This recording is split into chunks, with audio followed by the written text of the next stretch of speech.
ਵਾਹਿਗੁਰੂ ਜੀ ਕਾ ਖਾਲਸਾ ਵਾਹਿਗੁਰੂ ਜੀ ਕੀ ਫਤਿਹ ਜੀ। ਸਾਰੇ ਵੀਰ ਭੈਣਾਂ ਨੂੰ ਸਵਾਗਤ ਹੈ ਜੀ ਤੁਹਾਡਾ ਸਾਰਿਆਂ ਦਾ ਆਨਲਾਈਨ ਗੁਰਮਤਿ ਕਲਾਸ ਵਿੱਚ। ਜਿਵੇਂ ਕਿ ਆਪ ਸਾਰਿਆਂ ਨੂੰ ਪਤਾ ਹੈ, ਅਸੀਂ ਕੁਝ ਦਿਨ ਤੋਂ ਰਾਮਕਲੀ ਕੀ ਵਾਰ ਦੀ ਵਿਚਾਰ ਸਾਂਝੀ ਕਰਕੇ ਜੀਵਨ ਜੁਗਤ ਸਿੱਖਣ ਦਾ ਯਤਨ ਕਰ ਰਹੇ ਹਾਂ। ਕੱਲ ਤੱਕ ਅਸੀਂ 10 ਪੌੜੀਆਂ ਦੀ ਵਿਚਾਰ ਸਾਂਝੀ ਕਰ ਚੁੱਕੇ ਹਾਂ। ਅੱਜ 11ਵੀਂ ਪੌੜੀ ਦੀ ਵਿਚਾਰ ਆਪ ਜੀ ਦੇ ਨਾਲ ਸਾਂਝੀ ਕਰਾਂਗੇ। ਇਸ ਪੌੜੀ ਦੇ ਨਾਲ ਜੋ ਪਹਿਲਾ ਸ਼ਲੋਕ ਹੈ, ਸਾਹਿਬ ਸ੍ਰੀ ਗੁਰੂ ਨਾਨਕ ਪਾਤਸ਼ਾਹ ਜੀ ਦਾ ਉਚਾਰਨ ਕੀਤਾ ਹੋਇਆ ਆਦਿ ਸ੍ਰੀ ਗੁਰੂ ਗ੍ਰੰਥ ਸਾਹਿਬ ਜੀ ਦੇ ਪਾਵਨ ਅੰਗ 951 ਤੇ ਅੰਕਿਤ ਹੈ।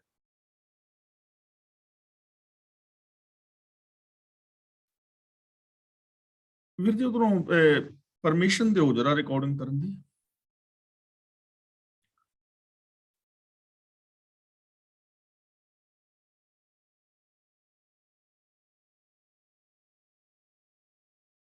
ਸ਼ਲੋਕ ਮਹਿਲਾ ਪਹਿਲਾ।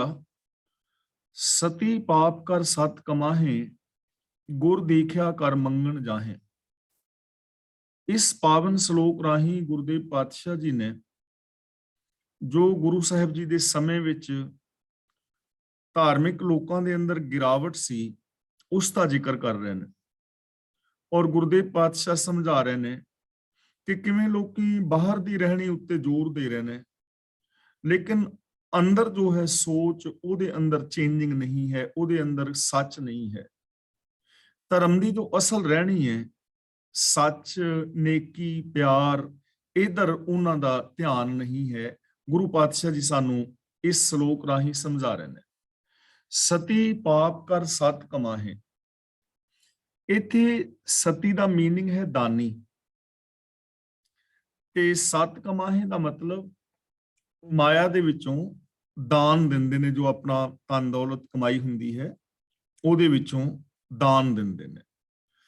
ਤਾਂ ਬਹੁਤ ਸਾਰੇ ਲੋਕ ਐਸੇ ਨੇ ਜੋ ਦਾਨੀ ਨੇ ਔਰ ਲੋਕਾਂ ਦੇ ਅੰਦਰ ਦਾਨ ਦਿੰਦੇ ਨੇ, ਲੇਕਿਨ ਬਾਹਰੀ ਤੌਰ ਤੇ ਤਾਂ ਦਾਨ ਦੇ ਰਹੇ ਨੇ, ਪਰ ਜੋ ਉਹਨਾਂ ਦੀ ਅੰਦਰਲੀ ਸੋਚ ਹੈ ਉਹ ਚੰਗੀ ਨਹੀਂ। ਜੋ ਕਮਾਈ ਦਾ ਸਾਧਨ ਹੈ ਉਹ ਚੰਗਾ ਨਹੀਂ ਹੈ। ਜਿਵੇਂ ਮਲਕ ਭਾਗੋ ਸੀ, 2 ਨੰਬਰ ਦਾ ਧੰਦਾ ਹੈ, ਬੇਗਾਨੇ ਹੱਕ ਖਾਂਦਾ ਹੈ, ਰਿਸ਼ਵਤ ਲੈਂਦਾ ਹੈ, ਤੇ ਉਹ ਜਿਹੜੀ ਮਾੜੀ ਕਮਾਈ ਹੈ, 2 ਨੰਬਰ ਦੇ ਧੰਦਿਆਂ ਦੇ ਨਾਲ ਇਕੱਠਾ ਕੀਤਾ ਹੋਇਆ ਪੈਸਾ ਹੈ, ਉਹਦੇ ਵਿੱਚੋਂ ਦਾਨ ਪੁੰਨ ਕਰਕੇ ਕੁਛ ਲੋਕਾਂ ਨੂੰ ਭੰਡਾਰੇ ਛਕਾ ਕੇ, ਲੰਗਰ ਪ੍ਰਸ਼ਾਦਾ ਛਕਾ ਕੇ, ਤੇ ਬੰਦਾ ਆਪਣੇ ਆਪ ਨੂੰ ਦਾਨੀ ਔਰ ਧਰਮੀ ਸਮਝ ਪੈਂਦਾ ਹੈ ਕਿ ਸ਼ਾਇਦ ਮੈਂ ਅਸਲੀ ਧਰਮੀ ਹਾਂ। ਤਾਂ ਗੁਰੂ ਜੀ ਕਹਿੰਦੇ ਨੇ ਇਹ ਕੋਈ ਅਸਲਾ ਧਰਮ ਨਹੀਂ ਹੈ। ਅਸਲ ਧਰਮ ਤਾਂ ਹੈ ਨੇਕ ਕਮਾਈ ਕਰਨੀ, ਸੱਚ ਦੀ ਕਮਾਈ ਕਰਨੀ, ਔਰ ਉਸ ਦੇ ਵਿੱਚੋਂ ਕਿਸੇ ਦਾ ਸਹਿਯੋਗ ਕਰਨਾ, ਉਹਦੇ ਵਿੱਚੋਂ ਕਿਸੇ ਦੀ ਸੇਵਾ ਕਰਨੀ। ਇਹ ਹਾਲ ਦਾਨੀਆਂ ਦਾ ਸੀ। ਗੁਰ ਦੀਖਿਆ ਕਰ ਦੇਵਨ ਜਾਹੇ। ਦੀਖਿਆ ਦਾ ਮਤਲਬ ਸਿੱਖਿਆ, ਗੁਰ ਜਾਹੇ ਦਾ ਮਤਲਬ ਗੁਰੂ ਜਾਂਦੇ ਨੇ, ਘਰ ਦਾ ਮਤਲਬ ਚੇਲਿਆਂ ਦੇ ਘਰ ਵਿੱਚ। ਤਾਂ ਆਪਣੇ ਆਪ ਨੂੰ ਗੁਰੂ ਅਖਵਾਉਣ ਵਾਲੇ ਪੈਸੇ ਦੀ ਖਾਤਰ ਚੇਲਿਆਂ ਦੇ ਘਰ ਵਿੱਚ ਸਿੱਖਿਆ ਦੇਣ ਵਾਸਤੇ ਜਾਂਦੇ ਨੇ। ਅਖਵਾ ਰਹੇ ਨੇ ਗੁਰੂ, ਚੇਲਿਆਂ ਦੇ ਘਰ ਵਿੱਚ ਜਾ ਕੇ ਸਿੱਖਿਆ ਦੇ ਰਹੇ ਨੇ, ਔਰ ਉਹਦਾ ਮਕਸਦ ਹੈ ਸਿਰਫ ਪੈਸਾ। ਉਹਦਾ ਮਕਸਦ ਹੈ ਸਿਰਫ ਮਾਇਆ ਲੈਣੀ, ਮਾਇਆ ਇਕੱਠੀ ਕਰਨੀ। ਅੰਦਰ ਸੱਚ ਨਹੀਂ ਹੈ, ਔਰ ਕਰਮ ਕਾਂਡ ਸਿਖਾ ਰਹੇ ਨੇ। ਇਹ ਹਾਲਾਤ ਉਸ ਸਮੇਂ ਦੀ ਹੈ, ਔਰ ਅੱਜ ਵੀ ਐਸੀ ਹਾਲਾਤ ਵੇਖੀ ਜਾ ਸਕਦੀ ਹੈ। ਕਿਸੇ ਵੀ ਸਮੇਂ ਦੇ ਵਿੱਚ ਹੋਵੇ ਜਿੱਥੇ ਇਹ ਵਰਤਾਰਾ ਹੋਏਗਾ ਕਿ ਸਿਰਫ ਪੈਸੇ ਵਾਸਤੇ ਕਰਮ ਕਾਂਡ ਆਦਿਕ ਸਿਖਾ ਦੇਣੇ, ਤਾਂ ਉਹ ਕਦੇ ਵੀ ਠੀਕ ਨਹੀਂ ਹੈ। ਆਪ ਉਸ ਸਿੱਖਿਆ ਦੇ ਉੱਤੇ ਅਮਲ ਨਾ ਕਰਨਾ ਔਰ ਪੈਸੇ ਦੀ ਖਾਤਰ ਸਿੱਖਿਆ ਦੇਣੀ। ਇਸਤਰੀ ਪੁਰਖੈ ਖੱਟਿਐ ਭਾਉ। ਪੁਰਖੈ ਦਾ ਮਤਲਬ, ਪੁਰਖੈ ਭਾਉ ਦਾ ਮਤਲਬ ਪਤੀ ਦੇ ਨਾਲ ਪਿਆਰ। ਇਸਤਰੀ ਜਿਹੜੀ ਹੈ ਅਖਵਾਂਦੀ ਤੇ ਹੈ ਪਤੀਵਰਤਾ। ਇਸਤਰੀ ਪਤੀਵਰਤਾ ਅਖਵਾਰੀ ਹੈ। ਪਰ ਜੇ ਇਸਤਰੀ ਦਾ ਆਪਣੇ ਪਤੀ ਦੇ ਨਾਲ ਪਿਆਰ ਸਿਰਫ ਤਾਂ ਹੀ ਹੈ ਕਿ ਉਹ ਖੱਟ ਕੇ ਲਿਆਵੇ, ਇਸਤਰੀ ਪੁਰਸ਼ ਦਾ ਜੋ ਪਿਆਰ ਹੈ ਉਹ ਇਹ ਹੈ ਕਿ ਖੱਟੀ ਖੱਟ ਕੇ ਲਿਆਵੇ, ਭਾਵੇਂ ਆਵੋ ਭਾਵੇਂ ਜਾਓ। ਤੇ ਜੇ ਉਹ ਪਤੀ ਖੱਟੀ ਖੱਟ ਕੇ ਨਹੀਂ ਲਿਆਂਦਾ, ਤਾਂ ਫਿਰ ਭਾਵੇਂ ਘਰ ਆਵੇ ਤੇ ਭਾਵੇਂ ਘਰੋਂ ਚਲਾ ਜਾਵੇ, ਉਹਦੀ ਉਹ ਪਰਵਾਹ ਨਹੀਂ ਕਰਦੀ। यानी स्त्री पुरखा ਦੇ ਤਾਲਮੇਲ ਵੀ ਐਸੇ ਨੇ ਕਿ ਆਂਤਰਿਕ ਪਿਆਰ ਨਹੀਂ ਹੈ, ਇੱਕ ਜੋਤ ਦੁਮੂਰਤੀ ਵਾਲਾ ਜਿਹੜਾ ਸਿਧਾਂਤ ਤੇ ਲਾਗੂ ਨਹੀਂ। ਪਤੀ ਪਤਨੀ ਜੀ ਦੀ ਸੋਚ ਇੱਕ ਨਹੀਂ, ਸਿਰਫ ਸੁੱਖਾਂ ਦਾ ਹੀ ਜਾਂ ਸਵਾਰਥ ਦਾ ਹੀ ਪਿਆਰ ਹੈ, ਤਾਂ ਉਹ ਪਿਆਰ ਵੀ ਝੂਠਾ ਹੈ। ਤਾਂ ਗੁਰੂ ਪਾਤਸ਼ਾਹ ਜੀ ਕਹਿੰਦੇ ਨੇ ਇਸਤਰੀ ਔਰ ਪੁਰਖ ਦਾ ਜਿਹੜਾ ਪਿਆਰ ਹੈ ਉਹ ਵੀ ਇਸ ਟਾਈਪ ਦਾ ਹੈ। ਤਾਂ ਇੱਥੇ ਵੀ ਫਿਰ ਪਿਆਰ ਵਾਲੀ ਕੋਈ ਗੱਲ ਨਹੀਂ ਹੈ। ਸ਼ਾਸਤ ਵੇਦ ਨਾ ਮਾਨੈ ਕੋਈ। ਬ੍ਰਾਹਮਣ ਜਿਹੜਾ ਹੈ, ਪੁਜਾਰੀ, ਵੇਦ ਸ਼ਾਸਤਰ ਪੜ੍ਹਦਾ ਹੈ, ਉਹ ਵੇਦ ਸ਼ਾਸਤਰ ਪੜ੍ਹ ਕੇ ਦੂਜਿਆਂ ਨੂੰ ਸੁਣਾਉਂਦਾ ਹੈ, ਪਰ ਜੇ ਕੋਈ ਆਪ ਨਹੀਂ ਉਹਨਾਂ ਦੇ ਉੱਤੇ ਅਮਲ ਕਰਦਾ, ਆਪਣੀ ਜ਼ਿੰਦਗੀ ਚੰਗੀ ਨਹੀਂ ਜਿੰਦਾ, ਜ਼ਿੰਦਗੀ ਚੰਗੀ ਨਹੀਂ ਜੀ ਰਿਹਾ, ਪੜ੍ਹ ਰਿਹਾ ਹੈ, ਪੜ੍ਹ ਕੇ ਦੂਜਿਆਂ ਨੂੰ ਸੁਣਾ ਰਿਹਾ ਹੈ, ਔਰ ਇੱਕ ਨਹੀਂ ਅਨੇਕਾਂ ਲੋਕ ਪੜ੍ਹ ਰਹੇ ਨੇ, ਅਨੇਕਾਂ ਪੁਜਾਰੀ ਨੇ। ਆਪੋ ਆਪੇ ਪੂਜਾ ਹੋਏ। ਆਪੋ ਆਪੇ ਪੂਜਾ ਦਾ ਮਤਲਬ ਆਪੋ ਆਪਣੀ ਗਰਜ ਦੀ ਪੂਜਾ। ਤਾਂ ਆਪੋ ਆਪਣੀ ਗਰਜ ਦੀ ਪੂਜਾ ਹੋ ਰਹੀ ਹੈ ਸਭ ਥਾਵਾਂ ਤੇ। ਵੇਦ ਸ਼ਾਸਤਰ ਪੜ੍ਹ ਰਿਹਾ ਹੈ ਬੰਦਾ, ਤਾਂ ਉਹਦਾ ਮਕਸਦ ਸਿਰਫ ਪੈਸਾ ਹੈ। ਤੇ ਜੇ ਕੋਈ ਵੇਦ ਸ਼ਾਸਤਰ ਪੜਵਾ ਰਿਹਾ ਹੈ ਤਾਂ ਉਹਦਾ ਮਕਸਦ ਪੈਸਾ ਹੈ। ਤੇ ਜੇ ਕੇਵਲ ਪੈਸਾ ਹੀ ਮਕਸਦ ਹੈ ਔਰ ਚੰਗੀ ਸਿੱਖਿਆ ਦੇ ਉੱਤੇ ਅਮਲ ਨਹੀਂ ਕੀਤਾ ਜਾ ਰਿਹਾ, ਤਾਂ ਉਹ ਐਸੇ ਕਰਮ ਕਰਨ ਵਾਲਾ ਬੰਦਾ ਕਦੇ ਵੀ ਰੱਬ ਦੇ ਦਰ ਤੇ ਪ੍ਰਵਾਨ ਨਹੀਂ ਹੋ ਸਕਦਾ, ਕਿਉਂਕਿ ਉਸ ਦਾ ਮਕਸਦ ਜੋ ਹੈ ਜ਼ਿੰਦਗੀ ਜੀਣ ਦਾ ਉਹ ਉੱਚਾ ਨਹੀਂ ਹੈ, ਮਕਸਦ ਸਚਿਆਰ ਹੋਣਾ ਨਹੀਂ ਹੈ। ਇੱਥੇ ਵੀ ਆਪੋ ਆਪਣੇ ਗਰਜ ਦੀ ਪੂਜਾ ਹੈ, ਆਪੋ ਆਪਣੇ ਸਵਾਰਥ ਦੀ ਪੂਜਾ ਹੈ। ਤਾਂ ਅਸੀਂ ਦੇਖ ਰਹੇ ਹਾਂ ਕਿ ਸਾਰਾ ਕੁਝ ਆਮ ਜੋ ਜਨਤਾ ਹੈ ਉਹ ਸਵਾਰਥ ਦੇ ਉੱਤੇ ਟਿਕੀ ਹੋਈ ਹੈ। ਬੇਸ਼ੱਕ ਸਤੀ ਹੈ, ਦਾਨੀ ਹੈ, ਦਾਨ ਕਰਨ ਵਾਲਾ ਹੈ, ਤਾਂ ਉਹਦਾ ਵੀ ਇਹ ਸਵਾਰਥ ਹੈ ਕਿ ਲੋਕ ਮੈਨੂੰ ਵੱਡਾ ਆਖਣ, ਮੈਨੂੰ ਦਾਨੀ ਕਹਿਣ, ਭਲਾ ਕਹਿਣ। ਗੁਰੂ ਜੀ ਦਾ ਪਾਵਨ ਬਚਨ ਵੀ ਇਹ ਸਤਿਆ ਮਨ ਸੰਤੋਖ ਉਪਜੈ, ਦੇਣੇ ਕੇ ਵਿਚਾਰ ਦੇ ਦੇ ਮੰਗੇ, ਸਹਿਸਾ ਗੁਣਾ ਸ਼ੋਭ ਕਰੇ ਸੰਸਾਰ। ਇੱਥੇ ਸਵਾਰਥ ਜੋ ਗੁਰੂ ਸਿੱਖਿਆ ਦੇਣ ਵਾਸਤੇ ਜਾ ਰਿਹਾ ਹੈ ਪਰ ਆਪ ਅਮਲ ਨਹੀਂ ਕਰ ਰਿਹਾ, ਤਾਂ ਉਹ ਵੀ ਤਾਂ ਜਾ ਰਿਹਾ ਹੈ ਕਿ ਉਹਨੂੰ ਉੱਥੋਂ ਕੁਝ ਖੱਟੀ ਹੋ ਰਹੀ ਹੈ, ਸਵਾਰਥ ਕਰਕੇ ਜਾ ਰਿਹਾ ਹੈ। ਤੇ ਜੇ ਜ਼ਿੰਦਗੀ ਦੇ ਅੰਦਰ ਸਵਾਰਥ ਹੈ ਤਾਂ ਫਿਰ ਉਹ ਗੁਰੂ ਅਖਵਾਉਣ ਵਾਲਾ ਕਿਸੇ ਦੂਜੇ ਦਾ ਕੀ ਸਵਾਰੇਗਾ? ਉਹ ਦੇ ਅੰਦਰ ਇਨਸਾਨੀਅਤ ਕਿੱਥੋਂ ਪੈਦਾ ਹੋਏਗੀ, ਜਾਂ ਉਹ ਇਨਸਾਨੀਅਤ ਵਾਸਤੇ ਕੀ ਕੁਰਬਾਨੀ ਕਰ ਸਕੇਗਾ? ਇਸੇ ਤਰ੍ਹਾਂ ਇਸਤਰੀ ਪੁਰਖ ਹੈ ਖੱਟੇ ਭਾਓ, ਕਿ ਇਸਤਰੀ ਦਾ ਪਿਆਰ ਇਸੇ ਕਰਕੇ ਹੈ ਕਿ ਪਤੀ ਖੱਟ ਕੇ ਲਿਆਵੇ, ਤੇ ਜੇ ਖੱਟ ਕੇ ਨਹੀਂ ਲਿਆਂਦਾ ਭਾਵੇਂ ਆਵੋ ਭਾਵੇਂ ਜਾਓ। ਤੇ ਜੇ ਇਸਤਰੀ ਔਰ ਪਤੀ ਦਾ ਪਿਆਰ ਵੀ ਸਵਾਰਥੀ ਹੈ, ਚਾਹੇ ਇਸਤਰੀ ਸਵਾਰਥੀ ਹੈ ਜਾਂ ਪਤੀ ਸਵਾਰਥੀ ਹੈ, ਤੇ ਜੇ ਸਵਾਰਥ ਪੂਰਾ ਨਹੀਂ ਹੋਏਗਾ ਤਾਂ ਉਹਨਾਂ ਦਾ ਰਿਸ਼ਤਾ ਟੁੱਟ ਜਾਏਗਾ। ਇੱਥੇ ਵੀ ਸਵਾਰਥ ਟਿਕਿਆ ਹੈ, ਤੇ ਜਿੱਥੇ ਸਵਾਰਥ ਹੈ ਉੱਥੇ ਕਦੇ ਖੁਸ਼ੀ ਨਹੀਂ ਆ ਸਕਦੀ। ਸ਼ਾਸਤ ਵੇਦ ਨਾ ਮਾਨੇ ਕੋਈ, ਆਪੋ ਆਪੇ ਪੂਜਾ ਹੋਏ। ਹੁਣ ਇੱਥੇ ਸਵਾਰਥ ਟਿਕਿਆ ਹੈ, ਸ਼ਾਸਤਰ ਵੇਦ ਪੜ੍ਹੇ ਤੇ ਜਾ ਰਹੇ ਨੇ ਲੇਕਿਨ ਉਹਨਾਂ ਤੇ ਅਮਲ ਨਹੀਂ ਹੈ, ਆਪੋ ਆਪਣੀ ਗਰਜ ਦੀ ਪੂਜਾ ਹੈ। ਲੋਕ ਧਾਰਮਿਕ ਗ੍ਰੰਥ ਪੜ੍ਹ ਰਹੇ ਨੇ, ਪਾਠ ਪੜ੍ਹ ਰਹੇ ਨੇ, ਪਾਠ ਕਰਾ ਰਹੇ ਨੇ, ਲੇਕਿਨ ਆਪੋ ਆਪਣੀ ਗਰਜ ਦੀ ਪੂਜਾ, ਸੱਚ ਦੇ ਰਾਹ ਦੇ ਉੱਤੇ ਚੱਲ ਕੋਈ ਨਹੀਂ ਰਿਹਾ, ਸਚਾਈ ਨਹੀਂ ਹੈ। ਕਾਜੀ ਹੋਏ ਕਹਿ ਬਹਿ ਨਿਆਏ। ਨਿਆਂ ਦਾ ਮਤਲਬ ਨਿਆਂ ਕਰਨ ਲਈ। ਗੁਰੂ ਜੀ ਕਹਿੰਦੇ ਨੇ ਜੇ ਕੋਈ ਕਾਜੀ ਹੈ ਔਰ ਉਹ ਦੂਜਿਆਂ ਦਾ ਨਿਆਂ ਕਰਨ ਵਾਸਤੇ ਬੈਠਦਾ ਹੈ, ਕਿਉਂਕਿ ਕਾਜੀ ਨੇ ਨਿਆਂ ਦੇਣਾ ਹੈ, ਜੱਜ ਸੀ ਕਾਜੀ ਉਸ ਵਕਤ, ਤੇ ਕਾਜੀ ਨਿਆਂ ਕਰਨ ਵਾਸਤੇ ਬਹਿੰਦਾ ਹੈ। ਫੇਰੇ ਤਸਬੀਹ ਕਰੇ ਖੁਦਾਏ, ਉਹ ਤਸਬੀਹ ਵੀ ਫੇਰਦਾ ਹੈ, ਮਾਲਾ ਫੇਰਦਾ ਹੈ, ਤੇ ਖੁਦਾ ਖੁਦਾ ਵੀ ਆਖ ਰਿਹਾ ਹੈ। ਬਾਰੀ ਪਹਿਨਾਵਾ ਤੇ ਹੈ, ਬਾਰੀ ਵਿਖਾਵਾ ਇਹ ਹੈ, ਖੁਦਾ ਖੁਦਾ ਵੀ ਕਰ ਰਿਹਾ ਹੈ, ਤਸਬੀਹ ਵੀ ਫੇਰ ਰਿਹਾ ਹੈ, ਨਿਆਂ ਕਰਨ ਲਈ ਵੀ ਬੈਠਾ ਹੈ। ਵੱਡੀ ਲੈ ਕੇ ਹੱਕ ਗਵਾਏ, ਪਰ ਰਿਸ਼ਵਤ ਲੈ ਕੇ ਨਿਆਂ ਕਰਨ ਵੇਲੇ ਵੱਡੀ ਲੈ ਕੇ ਦੂਜੇ ਦਾ ਹੱਕ ਮਾਰਦਾ ਹੈ, ਦੂਜੇ ਦਾ ਹੱਕ ਖਾ ਜਾਂਦਾ ਹੈ, ਕਿਸੇ ਨੂੰ ਨਿਆਂ ਨਹੀਂ ਦਿੰਦਾ। ਜੇ ਕੋਈ ਪੁੱਛੇ ਤਾਂ ਪੜ੍ਹ ਸੁਣਾਏ, ਤੇ ਜੇ ਕੋਈ ਪੁੱਛਦਾ ਹੈ ਕਿ ਇਹ ਬੇਨਿਆਈ ਕਿਉਂ ਕੀਤੀ ਹੈ, ਤਾਂ ਫਿਰ ਉਹ ਕੋਈ ਨਾ ਕੋਈ ਮਸਲਾ ਪੜ੍ਹ ਕੇ ਸੁਣਾ ਦਿੰਦਾ ਹੈ, ਕੋਈ ਨਾ ਕੋਈ ਸ਼ਰਅ ਦੀ ਗੱਲ ਪੜ੍ਹ ਕੇ ਸੁਣਾ ਦਿੰਦਾ ਹੈ। ਤਾਂ ਇਹ ਜੀਵਨ ਠੀਕ ਨਹੀਂ ਹੈ ਨਾ ਜੇ ਕੋਈ ਇਸ ਤਰ੍ਹਾਂ ਕਰਦਾ ਹੈ। ਸਾਰੇ ਤਾਂ ਇਸ ਤਰ੍ਹਾਂ ਨਹੀਂ ਕਰਦੇ, ਸਾਰੀ ਦੁਨੀਆ ਕਦੇ ਮਾੜੀ ਨਹੀਂ ਹੁੰਦੀ। ਇਹ ਉਹਨਾਂ ਲੋਕਾਂ ਦੀ ਗੱਲ ਹੈ ਜੋ ਐਸੀ ਜ਼ਿੰਦਗੀ ਜੀ ਰਹੇ ਨੇ, ਚਾਹੇ ਉਹ ਕਾਜੀ ਹੈ, ਬ੍ਰਾਹਮਣ ਹੈ, ਜਾਂ ਭਾਈ ਗ੍ਰੰਥੀ ਹੈ, ਜਾਂ ਕੋਈ ਆਮ ਜਨਤਾ ਹੈ, ਜਾਂ ਕੋਈ ਰਾਜਨੀਤਿਕ ਲੀਡਰ ਹੈ, ਕੋਈ ਵੀ ਹੈ ਜਿਹੜਾ ਵੀ ਦੋਗਲੀ ਕਿਸਮ ਦੀ ਜ਼ਿੰਦਗੀ ਜੀ ਰਿਹਾ ਹੈ, ਤਾਂ ਉਹ ਕਦੇ ਵੀ ਖੁਦਾ ਦੇ ਦਰ ਤੇ ਪ੍ਰਵਾਨ ਨਹੀਂ ਹੋ ਸਕਦਾ। ਔਰ ਐਸੀ ਜ਼ਿੰਦਗੀ ਜੀਣ ਦੇ ਨਾਲ ਕਦੇ ਵੀ ਸੰਸਾਰ ਦੇ ਅੰਦਰ ਸ਼ਾਂਤੀ ਨਹੀਂ ਆ ਸਕਦੀ, ਕਦੇ ਸਮਾਜ ਦਾ ਭਲਾ ਨਹੀਂ ਹੋ ਸਕਦਾ, ਕਦੇ ਮਨੁੱਖ ਦੇ ਅੰਦਰ ਮਨੁੱਖਤਾ ਦਾ ਵਿਕਾਸ ਨਹੀਂ ਹੋ ਸਕਦਾ, ਔਰ ਕਦੇ ਵੀ ਵਿਗਾਸਤਾ ਵਾਲੀ ਜ਼ਿੰਦਗੀ ਨਹੀਂ ਜੀ ਸਕਦਾ। ਤਾਂ ਇਹ ਉਸ ਵਕਤ ਦੇ ਕਾਜ਼ੀ ਦਾ ਹਾਲ ਹੈ। ਤੁਰਕ ਮੰਤਰ ਕੰਨ ਹਿਰਦੈ ਸਮਾਹੇ ਸਮਾਹੇ। ਤੁਰਕ ਮੰਤਰ ਦਾ ਮਤਲਬ ਵਿਦੇਸ਼ੀ ਤੁਰਕਾਂ ਦਾ ਮੰਤਰ, ਭਾਵ ਇਸਲਾਮੀ ਕਲਮਾ ਯਾਨੀ ਹੁਕਮ। ਤੁਰਕ ਮੰਤਰ ਦਾ ਮਤਲਬ ਤੁਰਕ ਹਾਕਮਾਂ ਦਾ ਹੁਕਮ।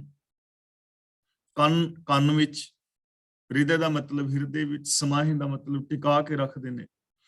ਜਿਹੜੇ ਉਸ ਵਕਤ ਦੇ ਹਿੰਦੁਸਤਾਨ ਦੇ ਹਿੰਦੂ ਆਗੂ ਨੇ, ਹੁਣ ਉਹਨਾਂ ਦਾ ਹਾਲ ਦੱਸ ਰਹੇ ਨੇ ਕਿ ਆਪਣੇ ਕੰਨ ਔਰ ਹਿਰਦੇ ਵਿੱਚ ਤਾਂ ਤੁਰਕ ਹਾਕਮਾਂ ਦਾ ਹੁਕਮ ਟਿਕਾਈ ਰੱਖਦੇ ਨੇ, ਭਾਵ ਉਹਨਾਂ ਦੀ ਗੁਲਾਮੀ ਸਵੀਕਾਰ ਕੀਤੀ ਹੋਈ ਹੈ, ਉਹਨਾਂ ਦਾ ਹੁਕਮ ਮੰਨ ਰਹੇ ਨੇ।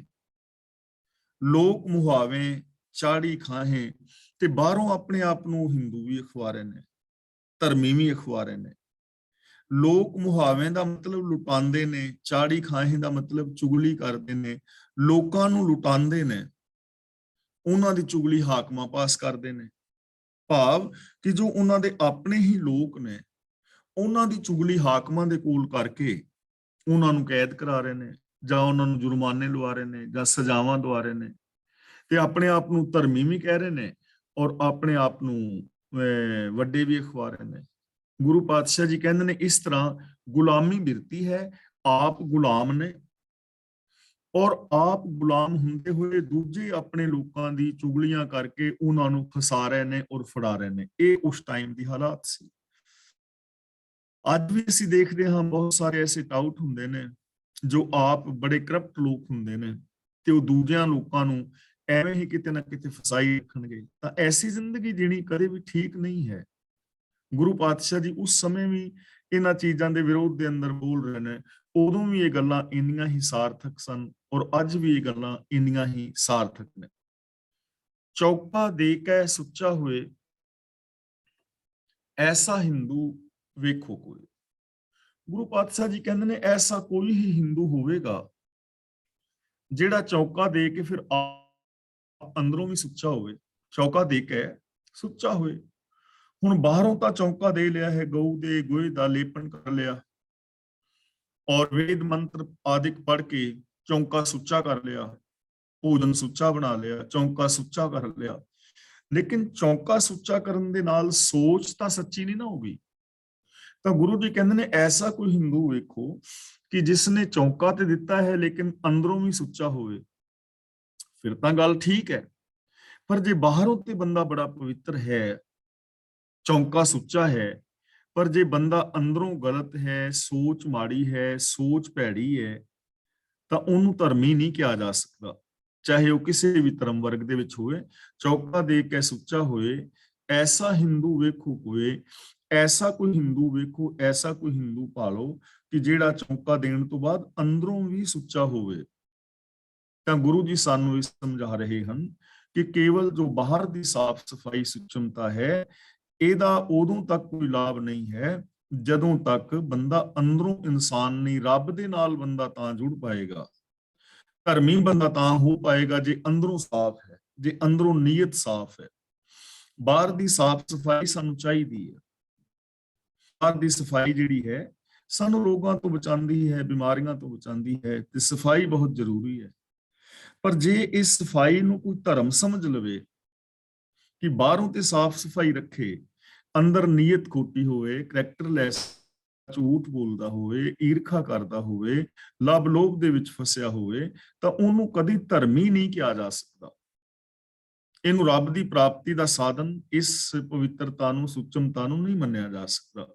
ਇਹ ਕੰਡੀਸ਼ਨ ਹੈ ਲੋਕਾਂ ਦੀ। ਇਹ ਹਾਲਾਤ ਸੀ ਉਦੋਂ ਵੀ ਔਰ ਅੱਜ ਵੀ ਬਹੁਤੇ ਲੋਕਾਂ ਦੀ ਹਾਲਾਤ ਐਸੀ ਹੈ। ਜੋਗੀ ਗਿਰਹੀ ਜਟਾ, ਜੋਗੀ ਦਾ ਮਤਲਬ ਜੋਗੀ, ਗਿਰਹੀ ਦਾ ਮਤਲਬ ਗ੍ਰਸਤੀ, ਜਟਾ ਦਾ ਮਤਲਬ ਜਟਾਵਾਂ, ਵਿਭੂਤ ਦਾ ਮਤਲਬ ਸਵਾ। ਜੋਗੀ ਨੇ ਜਟਾਂ ਰੱਖੀਆਂ ਹੋਈਆਂ ਨੇ ਔਰ ਸਵਾ ਵੀ ਮਲੀ ਹੋਈ ਹੈ। ਆਗੇ ਪਾਛੇ ਰੋਵੇ ਪੂਤ, ਪਰ ਹੈ ਉਹ ਗ੍ਰਸਤੀ ਤੇ ਅੱਗੇ ਪਿੱਛੇ ਉਹਦੇ ਅਨਾਣੇ ਰੋਂਦੇ ਫਿਰਦੇ ਨੇ। ਕੋਈ ਗ੍ਰਸਤੀ ਜੋਗੀ ਬਣ ਗਿਆ, ਜਟਾਂ ਰੱਖ ਲੀਆਂ ਨੇ ਔਰ ਸਿਰ ਦੇ ਵਿੱਚ ਰਾਖ ਵੀ ਪਾ ਲਈ ਹੈ, ਪਰ ਅੱਗੇ ਪਿੱਛੇ ਅਣਾਣੇ ਰੋਂਦੇ ਫਿਰਦੇ ਨੇ, ਤਾਂ ਉਹਨੂੰ ਰੱਬ ਦਾ ਪਿਆਰਾ ਥੋੜੀ ਕਿਹਾ ਜਾ ਸਕਦਾ ਹੈ, ਜੋ ਆਪਣੇ ਹੀ ਪਰਿਵਾਰ ਨੂੰ ਨਹੀਂ ਪਾਲ ਰਿਹਾ, ਜੋ ਆਪਣੇ ਜੀਵਨ ਦੀ ਸਹੀ ਕਿਰਤ ਨਹੀਂ ਕਰ ਰਿਹਾ। ਤਾਂ ਇਹਨੂੰ ਕਦੇ ਵੀ ਧਰਮ ਨਹੀਂ ਕਿਹਾ ਜਾ ਸਕਦਾ ਕਿ ਗ੍ਰਸਤ ਨੂੰ ਛੱਡ ਜਾਏ ਜਾਂ ਗ੍ਰਸਤੀ ਹੁੰਦਾ ਹੋਇਆ ਜੋਗੀ ਬਣ ਕੇ ਫਿਰਦਾ ਰਹੇ ਔਰ ਆਪਣੇ ਫਰਜ਼ਾਂ ਨੂੰ ਪੂਰਿਆ ਨਾ ਕਰੇ, ਨਾ ਤਾਂ ਆਪਣੇ ਮਾਂ-ਬਾਪ ਨੂੰ ਸੰਭਾਲੇ, ਨਾ ਆਪਣੇ ਬੱਚਿਆਂ ਨੂੰ ਸੰਭਾਲੇ, ਨਾ ਭੈਣ ਭਰਾਵਾਂ ਦੀ ਸੇਵਾ ਕਰੇ, ਨਾ ਹੀ ਉਸ ਸਮਾਜ ਦੇ ਫਰਜ਼ਾਂ ਨੂੰ ਪੂਰਿਆ ਕਰੇ, ਸਗੋਂ ਸਮਾਜ ਦੇ ਉੱਤੇ ਵਜਨ ਬਣ ਜਾਏ, ਲੋਕਾਂ ਦੇ ਹੱਕ ਖਾਏ, ਲੋਕਾਂ ਦੇ ਉੱਤੇ ਭਾਰ ਬਣ ਜਾਏ, ਤਾਂ ਉਹਨੂੰ ਕਦੇ ਵੀ ਰੱਬ ਦਾ ਪਿਆਰਾ ਨਹੀਂ ਕਿਹਾ ਜਾ ਸਕਦਾ। ਔਰ ਇਹ ਬਹੁਤ ਸਾਰੇ ਲੋਕਾਂ ਨੂੰ ਭੁਲੇਖਾ ਹੈ ਕਿ ਸ਼ਾਇਦ ਗ੍ਰਸਤ ਨੂੰ ਤਿਆਗ ਕੇ ਤੇ ਅਸੀਂ ਰੱਬ ਦੇ ਪਿਆਰੇ ਹੋ ਗਏ ਹਾਂ, ਜਾਂ ਅਸੀਂ ਰੱਬ ਦੇ ਭਗਤ ਹੋ ਗਏ ਹਾਂ, ਜਾਂ ਅਸੀਂ ਬਹੁਤ ਵੱਡੀ ਭਗਤੀ ਔਰ ਬੰਦਗੀ ਕਰ ਰਹੇ ਹਾਂ। ਇਹ ਬਹੁਤ ਵੱਡੀ ਇੱਕ ਭੁੱਲ ਹੈ ਔਰ ਇਸ ਭੁੱਲ ਦੇ ਅੰਦਰ ਬਹੁਤ ਲੋਕ ਭਟਕੇ ਹੋਏ ਨੇ। ਅਸਲ ਦੇ ਅੰਦਰ ਰੱਬ ਦੀ ਭਗਤੀ ਹੈ ਹੀ ਰੱਬ ਦੀ ਰਜ਼ਾ ਦੇ ਵਿੱਚ ਤੁਰਨਾ, ਰੱਬ ਦੀ ਭਗਤੀ ਹੈ ਹੀ ਰੱਬੀ ਗੁਣਾਂ ਦੇ ਧਾਰਨੀ ਹੋਣਾ, ਧਰਮ ਹੈ ਹੀ ਸੱਚ ਨੂੰ ਆਧਾਰ ਬਣਾ ਕੇ ਮਨੁੱਖੀ ਫਰਜ਼ਾਂ ਨੂੰ ਪੂਰੀਆਂ ਕਰਨਾ।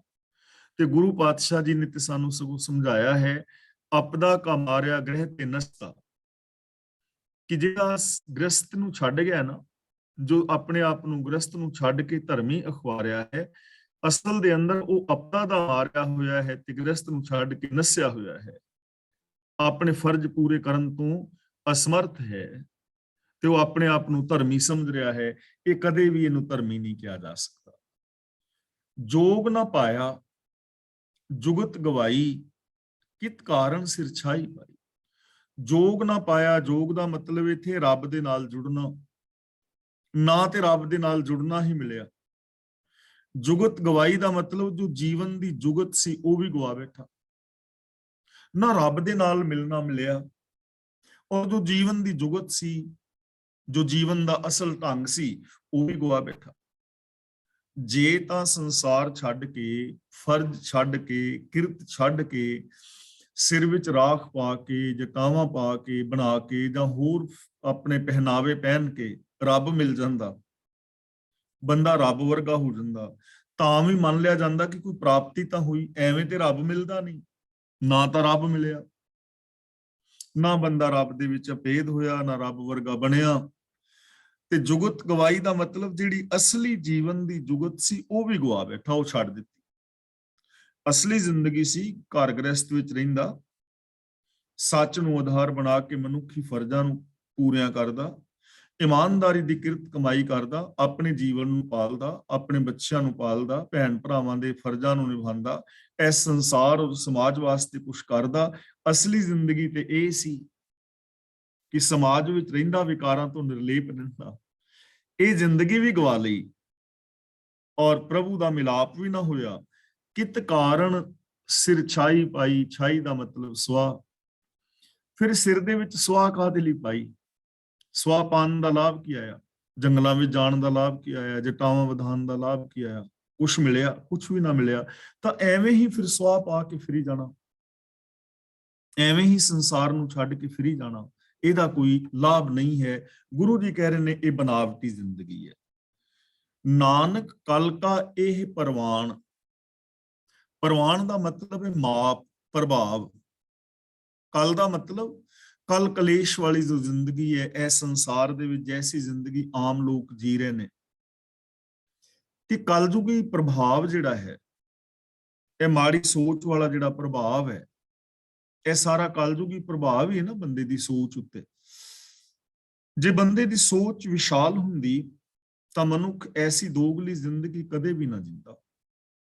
ਜੇ ਬੰਦੇ ਦੀ ਸੋਚ ਇਨਸਾਨੀਅਤ ਵਾਲੀ ਹੁੰਦੀ ਤਾਂ ਬੰਦੇ ਨੇ ਅੰਦਰੋਂ ਬਾਹਰੋਂ ਸੱਚੇ ਹੋਣਾ ਸੀ, ਮਨ, ਬਚਨ ਔਰ ਕਰਮ ਕਰਕੇ ਸੱਚੇ ਹੋਣਾ ਸੀ। ਗੱਲ ਤਾਂ ਸੋਚ ਦੀ ਹੈ, ਤੇ ਇਹ ਸੋਚ ਦਾ ਹੀ ਪ੍ਰਭਾਵ ਹੈ ਕਿ ਅੰਦਰੋਂ ਹੋਰ ਤੇ ਬਾਹਰੋਂ ਹੋਰ ਠੱਗੀਆਂ ਮਾਰਨੀਆਂ ਬੰਦੇ ਦੀ ਸੋਚ ਹੀ ਹੈ ਨਾ। ਤਾਂ ਗੁਰੂ ਜੀ ਕਹਿੰਦੇ ਨੇ ਇਸ ਸੰਸਾਰ ਦਾ ਜਿਹੜਾ ਮਾਪ ਤੋਲ ਹੈ, ਪੈਮਾਨਾ ਹੈ, ਉਹ ਇਹ ਬਣਿਆ ਹੋਇਆ ਹੈ ਕਿ ਆਪੇ ਆਖਣ, ਆਪੇ ਜਾਣ, ਆਖਣ ਦਾ ਮਤਲਬ ਆਖਣ ਵਾਲਾ, ਕਿਉਂਕਿ ਆਖਣ ਦੇ ਨਾਣੇ ਥੱਲੇ ਔਂਕੜ ਹੈ, ਇਹ ਇਕਵਚਨੀ ਸ਼ਬਦ ਹੈ। ਜੇ ਜਾਣ ਦਾ ਮਤਲਬ ਨਾਣੇ ਨਾਲ ਹੁੰਦੀ ਨਾ ਸਿਹਾਰੀ, ਤਾਂ ਉਹਦਾ ਮਤਲਬ ਹੁੰਦਾ ਹੁਣ ਅਸੀਂ ਜਾਣੇ, ਜਾਣਨਾ ਜਾਂ ਜਾਣ। ਇੱਥੇ ਜਾਣ ਜਿਹੜਾ ਹੈ ਕਰਤਾ ਕਾਰਕ ਇਕਵਚਨ, ਜਾਣਨ ਵਾਲਾ, ਆਖਣ ਵਾਲਾ। ਆਪੇ ਆਖਣ, ਆਪੇ ਜਾਣ। ਤਾਂ ਗੁਰੂ ਪਾਤਸ਼ਾਹ ਜੀ ਕਹਿੰਦੇ ਨੇ ਇਸ ਕਲਯੁਗੀ ਪ੍ਰਭਾਵ ਕਾਰਨ ਬੰਦਾ ਆਪ ਹੀ ਚੌਧਰੀ ਹੈ। ਆਪੇ ਆਖਣ, ਆਪ ਹੀ ਆਖਣ ਵਾਲਾ ਹੈ, ਆਪ ਹੀ ਚੌਧਰੀ ਬਣਿਆ ਹੋਇਆ ਹੈ, ਆਪ ਹੀ ਆਪਣਾ ਮਜ਼ਹਬ ਤੈਅ ਕਰ ਲਿਆ ਹੈ, ਆਪਣਾ ਫਿਰਕਾ ਤੈਅ ਕਰ ਲਿਆ ਹੈ, ਜਾਂ ਕੋਈ ਕਰਮ ਤੈਅ ਕਰ ਲਏ ਨੇ, ਰੂਪ ਤੈਅ ਕਰ ਲਿਆ। ਆਪੇ ਜਾਣ ਤੇ ਆਪੇ ਹੀ ਜਾਣਨ ਵਾਲਾ ਹੈ, ਮਤਲਬ ਆਪ ਹੀ ਆਪਣੀਆਂ ਵਡਿਆਈਆਂ ਕਰਨ ਵਾਲਾ ਹੈ। ਔਰ ਜਾਣਨ ਵਾਲਾ, ਵਡਿਆਈ ਕਰਨ ਵਾਲਾ ਆਪ ਹੀ ਬਣਿਆ ਪਿਆ ਹੈ। ਜਿਵੇਂ ਪੰਜਾਬੀ ਦੀ ਕਹਾਵਤ, ਮਾਵਾਂ ਧੀਆਂ ਸੀਰਾ ਰਿੱਧਾ ਮਿੱਠਾ ਪੈਣਾ ਮਿੱਠਾ। ਮਾਵਾਂ ਧੀਆਂ ਨੇ ਸੀਰਾ ਬਣਾ ਕੇ ਬੜਾ ਸਵਾਦ ਹੈ, ਭਾਵੇਂ ਬੇਸਵਾਦ ਹੀ ਹੋਵੇ, ਇੱਕ ਦੂਜੇ ਦੀ ਸਿਫਤ ਕਰੀ ਜਾ ਰਹੀ ਹੈ। ਆਪ ਹੀ ਆਖੀ ਜਾ ਰਿਹਾ ਹੈ, ਆਪ ਹੀ ਆਪਣੇ ਆਪ ਨੂੰ ਸਹੀ ਸਾਬਤ ਕਰ ਰਿਹਾ ਹੈ। ਇਹ ਪੈਮਾਨਾ ਹੈ ਲੋਕਾਂ ਦਾ। ਤਾਂ ਇਹ ਪੈਮਾਨਾ ਨਹੀਂ ਹੋਣਾ ਚਾਹੀਦਾ। ਅਸਲ ਦੇ ਵਿੱਚ ਇਹ ਗੱਲ ਹੈ, ਗੁਰੂ ਪਾਤਸ਼ਾਹ ਸਾਨੂੰ ਸਮਝਾ ਰਹੇ ਨੇ ਕਿ ਪੈਮਾਨਾ ਚੰਗਾ ਨਿਸ਼ਚਿਤ ਕਰੋ ਨਾ, ਜਿਹੜਾ ਯੂਨੀਵਰਸਲ ਟਰੁੱਥ ਹੋਵੇ, ਜੋ ਪੂਰੀ ਦੁਨੀਆ ਦੇ ਉੱਤੇ ਲਾਗੂ ਹੁੰਦਾ ਹੋਵੇ, ਹਰ ਇਨਸਾਨ ਤੇ ਲਾਗੂ ਹੋ ਸਕਦਾ ਹੋਵੇ, ਹਰ ਸਮੇਂ ਲਾਗੂ ਹੋ ਸਕਦਾ ਹੋਵੇ। ਪੈਮਾਨਾ ਉਹ ਚਾਹੀਦਾ। ਆਪ ਹੀ ਨਾ ਆਪਣੇ ਮਤ ਨੂੰ ਸਿੱਧ ਕਰੀ ਜਾਓ ਕਿ ਮੈਂ ਠੀਕ ਹਾਂ, ਮੇਰਾ ਮਾਰਗ ਠੀਕ ਹੈ। ਔਰ ਐਸੇ ਜੋ ਲੋਕ ਨੇ ਉਹ ਆਪ ਤਾਂ ਭਟਕੇ ਹੋਏ ਨੇ, ਉਹਨਾਂ ਨੇ ਇਸ ਸੰਸਾਰ ਔਰ ਸਮਾਜ ਦਾ ਬਹੁਤ ਨੁਕਸਾਨ ਕੀਤਾ ਹੈ।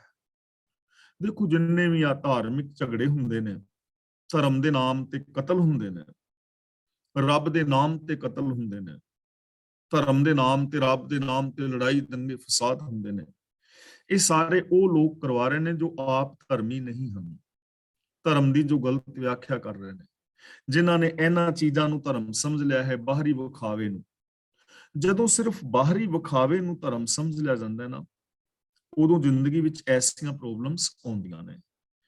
ਤੇ ਜਿਨ੍ਹਾਂ ਦੀ ਗਿਣਤੀ ਕੀਤੀ ਹੈ ਸਾਰੇ ਸ਼ਬਦ ਵਿੱਚ, ਜੇ ਸਾਰੇ ਲੋਕ ਸਚਿਆਰ ਹੋਣ, ਆਪਣਾ ਧਰਮ ਬਣਾ ਲੈਣ, ਪੂਰੀ ਦੁਨੀਆ ਦੇ ਲੋਕ, ਕਿ ਮਨ, ਬਚਨ ਔਰ ਕਰਮ ਕਰਕੇ ਸੱਚ ਦੇ ਧਾਰਨੀ ਹੋਣਾ ਹੈ, ਤਾਂ ਫਿਰ ਦੁਨੀਆ ਦੇ ਅੰਦਰ ਕੋਈ ਪ੍ਰੋਬਲਮ ਨਹੀਂ ਆਏਗੀ। ਤਾਂ ਗੁਰੂ ਜੀ ਕਹਿੰਦੇ ਨੇ ਇਹ ਲੋਕਾਂ ਦਾ ਮਾਪ ਤੋਲ ਹੈ ਕਿ ਆਪ ਹੀ ਚੌਧਰੀ ਬਣੇ ਨੇ ਤੇ ਆਪ ਹੀ ਆਪਣੀ ਵਡਿਆਈ ਕਰ ਰਹੇ ਨੇ। ਇਸ ਲਈ ਮਾਪ ਤੋਲ ਇਹ ਨਹੀਂ ਹੋਣਾ ਚਾਹੀਦਾ। ਜੋ ਮਾਪ ਤੋਲ ਹੈ ਉਹ ਹੋਣਾ ਚਾਹੀਦਾ ਹੈ ਬ੍ਰਹਿਮੰਡੀ ਸੱਚ, ਯੂਨੀਵਰਸਲ ਟਰੁੱਥ। ਜਿਹੜੇ ਸਿਧਾਂਤ ਸਰਬਦੇਸ਼ੀ ਹੋਣ, ਸਰਬਕਾਲੀ ਹੋਣ, ਸਰਬ ਸਾਂਝੇ ਹੋਣ, ਉਹ ਸਿਧਾਂਤ, ਉਹ ਬਚਨ, ਉਹ ਜੀਵਨ ਜੋ ਹਰ ਇਨਸਾਨ ਤੇ, ਹਰ ਥਾਂ ਤੇ, ਹਰ ਸਮੇਂ ਲਾਗੂ ਹੋ ਸਕਦਾ ਹੋਵੇ, ਉਹ ਸੱਚ ਨੂੰ ਅਪਣਾਉਣਾ ਚਾਹੀਦਾ ਹੈ। ਇਸ ਤਰ੍ਹਾਂ ਜਿਵੇਂ ਮੈਂ ਰੋਜ਼ ਬੇਨਤੀ ਕਰ ਰਿਹਾ ਕਿ ਅਸੀਂ ਵੀ ਜੋ ਗੁਰਬਾਣੀ ਦੇ ਅਰਥ ਕਰਦੇ ਹਾਂ ਨਾ, ਸਾਨੂੰ ਵੀ ਇਹ ਪੈਮਾਨਾ ਅਪਣਾਉਣਾ ਚਾਹੀਦਾ ਹੈ ਕਿ ਜੋ ਸਾਡੇ ਕੀਤੇ ਹੋਏ ਅਰਥ ਨੇ, ਜਾਂ ਜੋ ਅਸੀਂ ਪੜ੍ਹ ਰਹੇ ਹਾਂ, ਜੋ ਕਰ ਰਹੇ ਹਾਂ, ਉਹ ਘੱਟ ਤੋਂ ਘੱਟ ਮੂਲ ਮੰਤਰ ਦੇ ਉੱਤੇ ਪੂਰੇ ਉਤਰਨੇ ਚਾਹੀਦੇ ਨੇ। ਜੇ ਸਾਡੇ ਕੀਤੇ ਹੋਏ ਅਰਥ ਮੂਲ ਮੰਤਰ ਤੇ ਹੀ ਪੂਰੇ ਨਹੀਂ ਉਤਰਦੇ, ਤਾਂ ਇਹਦਾ ਮਤਲਬ ਜੋ ਮੈਂ ਅਰਥ ਕਰ ਰਿਹਾ ਹਾਂ ਉਹ ਮੇਰੇ ਕੀਤੇ ਹੋਏ ਅਰਥ ਗਲਤ ਨੇ। ਪੈਮਾਨਾ ਇਹ ਚਾਹੀਦਾ ਹੈ।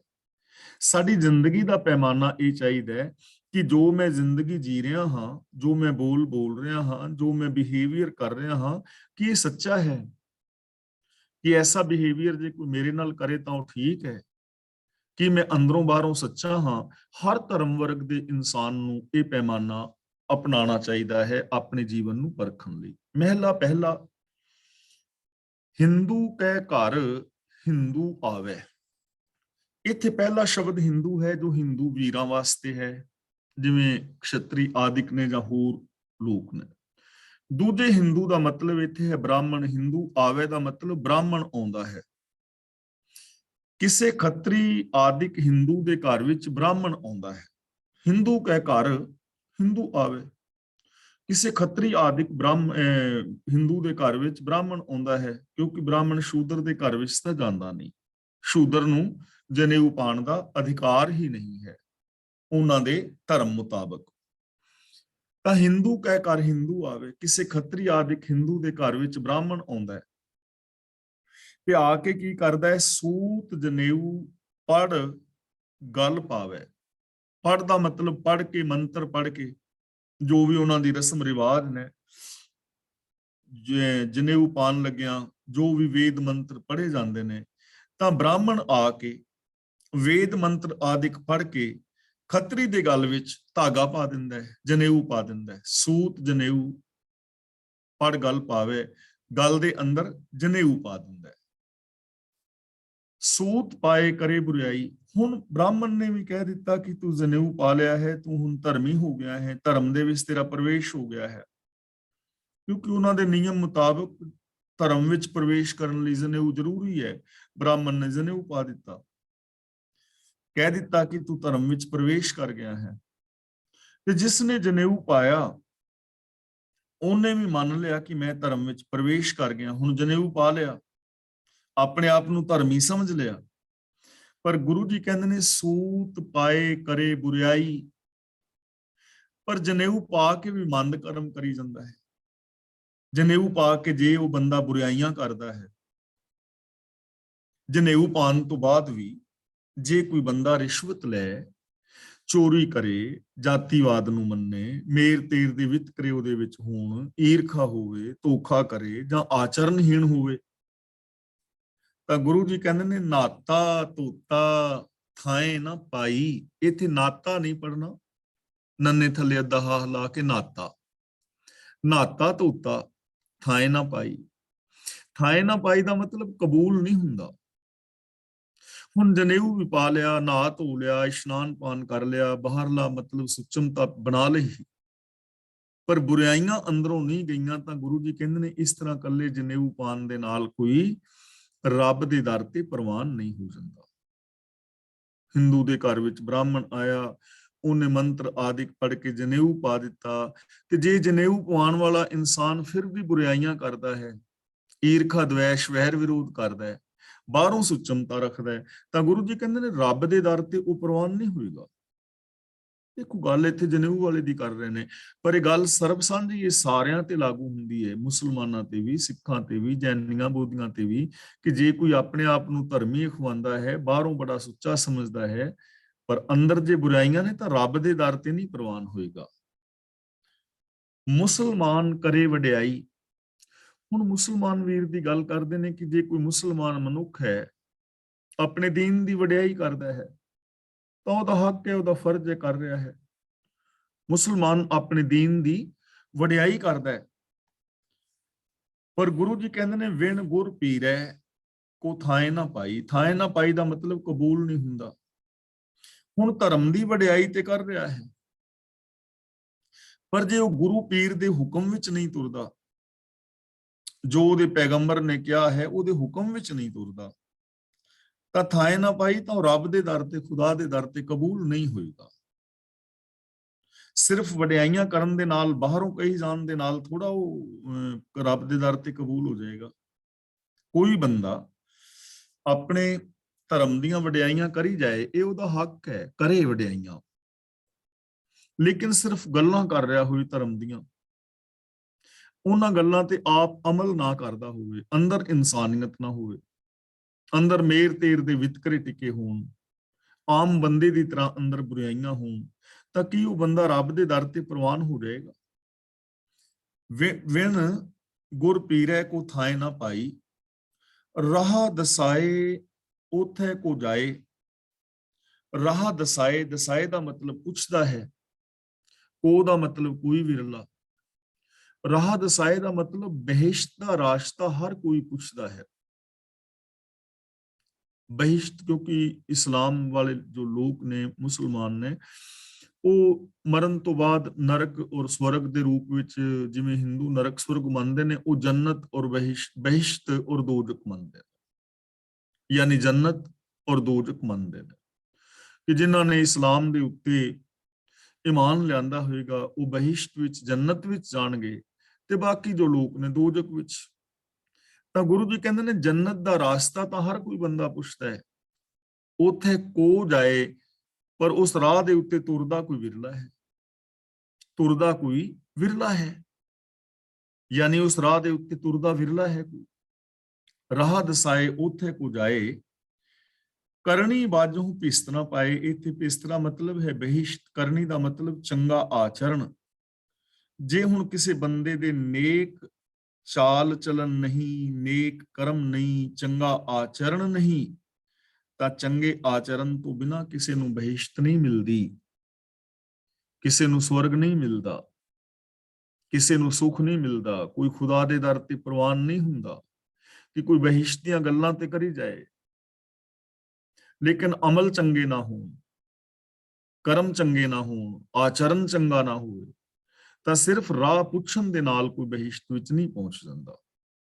ਯਾਨੀ ਆਚਰਨ ਦੀ ਮਹਾਨਤਾ ਹੈ, ਜੀਵਨ ਦੀ ਮਹਾਨਤਾ ਹੈ, ਸੋਚ ਦੀ ਮਹਾਨਤਾ ਹੈ, ਬਿਹੇਵੀਅਰ ਦੀ ਮਹਾਨਤਾ ਹੈ, ਚਾਹੇ ਉਹ ਕਿਸੇ ਵੀ ਧਰਮ ਵਰਗ ਦਾ ਬੰਦਾ ਹੈ। ਜੇ ਸੱਚ ਦੇ ਨਾਲ ਇਨਸਾਨ ਨਹੀਂ ਜੁੜਿਆ ਤਾਂ ਉਹ ਕਦੇ ਵੀ ਰੱਬ ਦੇ ਦਰ ਤੇ ਪ੍ਰਵਾਨ ਨਹੀਂ ਹੈ, ਕਦੇ ਵੀ ਉਹ ਇਨਸਾਨੀਅਤ ਦੀ ਗਿਣਤੀ ਦੇ ਵਿੱਚ ਸ਼ਾਮਲ ਨਹੀਂ ਹੋ ਸਕਦਾ। ਜੋਗੀ ਕਹਿ ਕਰ ਜੁਗਤ ਦਸਾਈ, ਦਸਾਈ ਦਾ ਮਤਲਬ ਪੁੱਛਦਾ ਹੈ। ਹੁਣ ਅੱਗੇ ਜੋਗੀ ਨੂੰ ਲੈ ਰਹੇ ਨੇ ਕਿ ਜੇ ਕੋਈ ਜੋਗੀ ਦੇ ਡੇਰੇ ਤੇ ਜਾਏ ਔਰ ਮਨੁੱਖ ਜੋਗ ਦੀ ਜੁਗਤ ਪੁੱਛੇ, ਜੋਗੀ ਕਹਿ ਕਰ ਜੁਗਤ ਦਸਾਈ, ਜੋਗੀ ਦੇ ਘਰ ਵਿੱਚ ਗਿਆ, ਜੋਗੀ ਦੇ ਡੇਰੇ ਤੇ ਗਿਆ ਔਰ ਉਹਦੇ ਤੋਂ ਜੁਗਤ ਪੁੱਛਦਾ ਹੈ, ਜੋਗ ਦੀ, ਜੀਵਨ ਦੀ, ਰੱਬ ਦੇ ਮਿਲਾਪ ਦੀ, ਉੱਥੋਂ ਜਾ ਕੇ ਜੁਗਤੀ ਪੁੱਛਦਾ ਹੈ। ਤਿਤ ਕਾਰਨ ਕੰਨ ਮੁੰਦਰਾ ਪਾਈ, ਤਿਤ ਕਾਰਨ ਦਾ ਮਤਲਬ ਉਸ ਜੁਗਤ ਦੀ ਖਾਤਰ ਜਿਹੜੀ ਉਹਨੇ ਜੁਗਤ ਦੱਸੀ ਕਿ ਜੋਗ ਦੀ ਜੁਗਤ ਹੈ ਵੀ ਸੱਜਣਾ ਕੰਨਾਂ ਵਿੱਚ ਮੁੰਦਰਾ ਪਾਣੀਆਂ ਪੈਣੀਆਂ ਨੇ, ਜਟਾਵਾਂ ਵਧਾਣੀਆਂ ਹੋਣਗੀਆਂ, ਸਿਰ ਵਿੱਚ ਰਾਖ ਪਾਣੀ ਪਵੇਗੀ, ਹੱਥ ਵਿੱਚ ਚਿੱਪੀ ਫੜਨੀ ਹੋਵੇਗੀ, ਸਿੰਗੀ ਵਜਾਣੀ ਹੋਵੇਗੀ, ਡੰਡਾ ਫੜਨਾ ਹੋਵੇਗਾ, ਸਮਾਧੀ ਲਾਣੀ ਹੋਵੇਗੀ, ਜਾਂ ਜੋ ਵੀ ਉਹਨਾਂ ਦੀ ਜੁਗਤ ਹੈ, ਜਿਹੜਾ ਵੀ ਉਹਨਾਂ ਦੇ ਜੀਵਨ ਦਾ ਢੰਗ ਹੈ। ਤਿਤ ਕਾਰਨ ਕੰਨ ਮੁੰਦਰਾ ਪਾਈ, ਤੇ ਉਸ ਜੋਗ ਦੀ ਖਾਤਰ ਕਿਸੇ ਬੰਦੇ ਨੇ ਕੰਨ ਵਿੱਚ ਮੁੰਦਰਾ ਵੀ ਪਾ ਲਈਆਂ। ਜੋਗੀ ਦੇ ਘਰ ਵਿੱਚ ਜਾ ਕੇ ਜੁਗਤੀ ਪੁੱਛੀ, ਜਿਹੜੀ ਉਹਨੇ ਜੁਗਤੀ ਦੱਸੀ ਉਸ ਜੁਗਤੀ ਵਾਸਤੇ ਕੰਨ ਦੇ ਅੰਦਰ ਮੁੰਦਰਾ ਪਾ ਲਈਆਂ। ਮੁੰਦਰਾ ਪਾਏ ਫਿਰੈ ਸੰਸਾਰ, ਤੇ ਕੰਨਾਂ ਦੇ ਵਿੱਚ ਮੁੰਦਰਾ ਪਾ ਕੇ ਸੰਸਾਰ ਦੇ ਚੱਕਰ ਲਾਉਂਦਾ ਫਿਰਦਾ ਹੈ। ਗ੍ਰਸਤ ਛੱਡ ਦਿੱਤਾ ਔਰ ਗ੍ਰਸਤ ਛੱਡ ਕੇ ਸੰਸਾਰ ਵਿੱਚ ਚੱਕਰ ਲਾ ਰਿਹਾ ਹੈ, ਜੰਗਲਾਂ ਵਿੱਚ ਫਿਰ ਰਿਹਾ ਹੈ, ਤੀਰਥਾਂ ਤੇ ਨਹਾ ਰਿਹਾ ਹੈ, ਬਾਹਰ ਵਿਚਰ ਰਿਹਾ ਹੈ।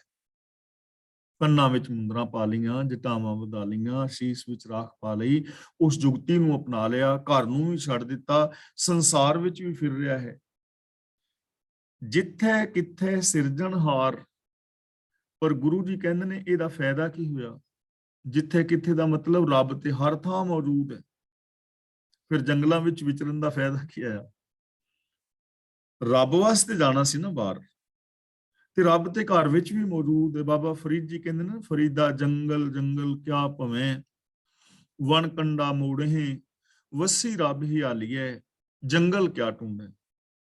ਕਿ ਭਲੇ ਪੁਰਸ਼ਾ ਜੰਗਲਾਂ ਵਿੱਚ ਵਿਚਰ ਰਿਹਾ ਹੈ, ਜੰਗਲਾਂ ਵਿੱਚ ਕੀ ਫਿਰਦਾ ਫਿਰਦਾ ਹੈ? ਇੱਥੇ ਜੰਗਲਾਂ ਦੇ ਕੰਡੇ ਮੋੜਦਾ ਫਿਰਦਾ ਹੈ, ਜੰਗਲਾਂ ਦੇ ਕੰਡੇ ਚੁਬਾਉਂਦਾ ਫਿਰਦਾ ਹੈ ਪੈਰਾਂ ਵਿੱਚ। ਰੱਬ ਤੇ ਤੇਰੇ ਹਿਰਦੇ ਵਿੱਚ ਹੈ, ਰੱਬ ਤੇ ਘਰ ਵਿੱਚ ਵੀ ਹੈ, ਰੱਬ ਤੇ ਹਰ ਥਾਂ ਤੇ ਹੈ। ਰੱਬੀ ਗੁਣ ਤਾਂ ਤੇਰੇ ਅੰਦਰ ਮੌਜੂਦ ਨੇ, ਰੱਬੀ ਗੁਣ ਤਾਂ ਸੰਸਾਰ ਦੇ ਕਿਸੇ ਵੀ ਕੋਨੇ ਤੇ ਰਹਿ ਕੇ ਤੂੰ ਧਾਰਨ ਕਰ ਸਕਦਾ ਹੈ।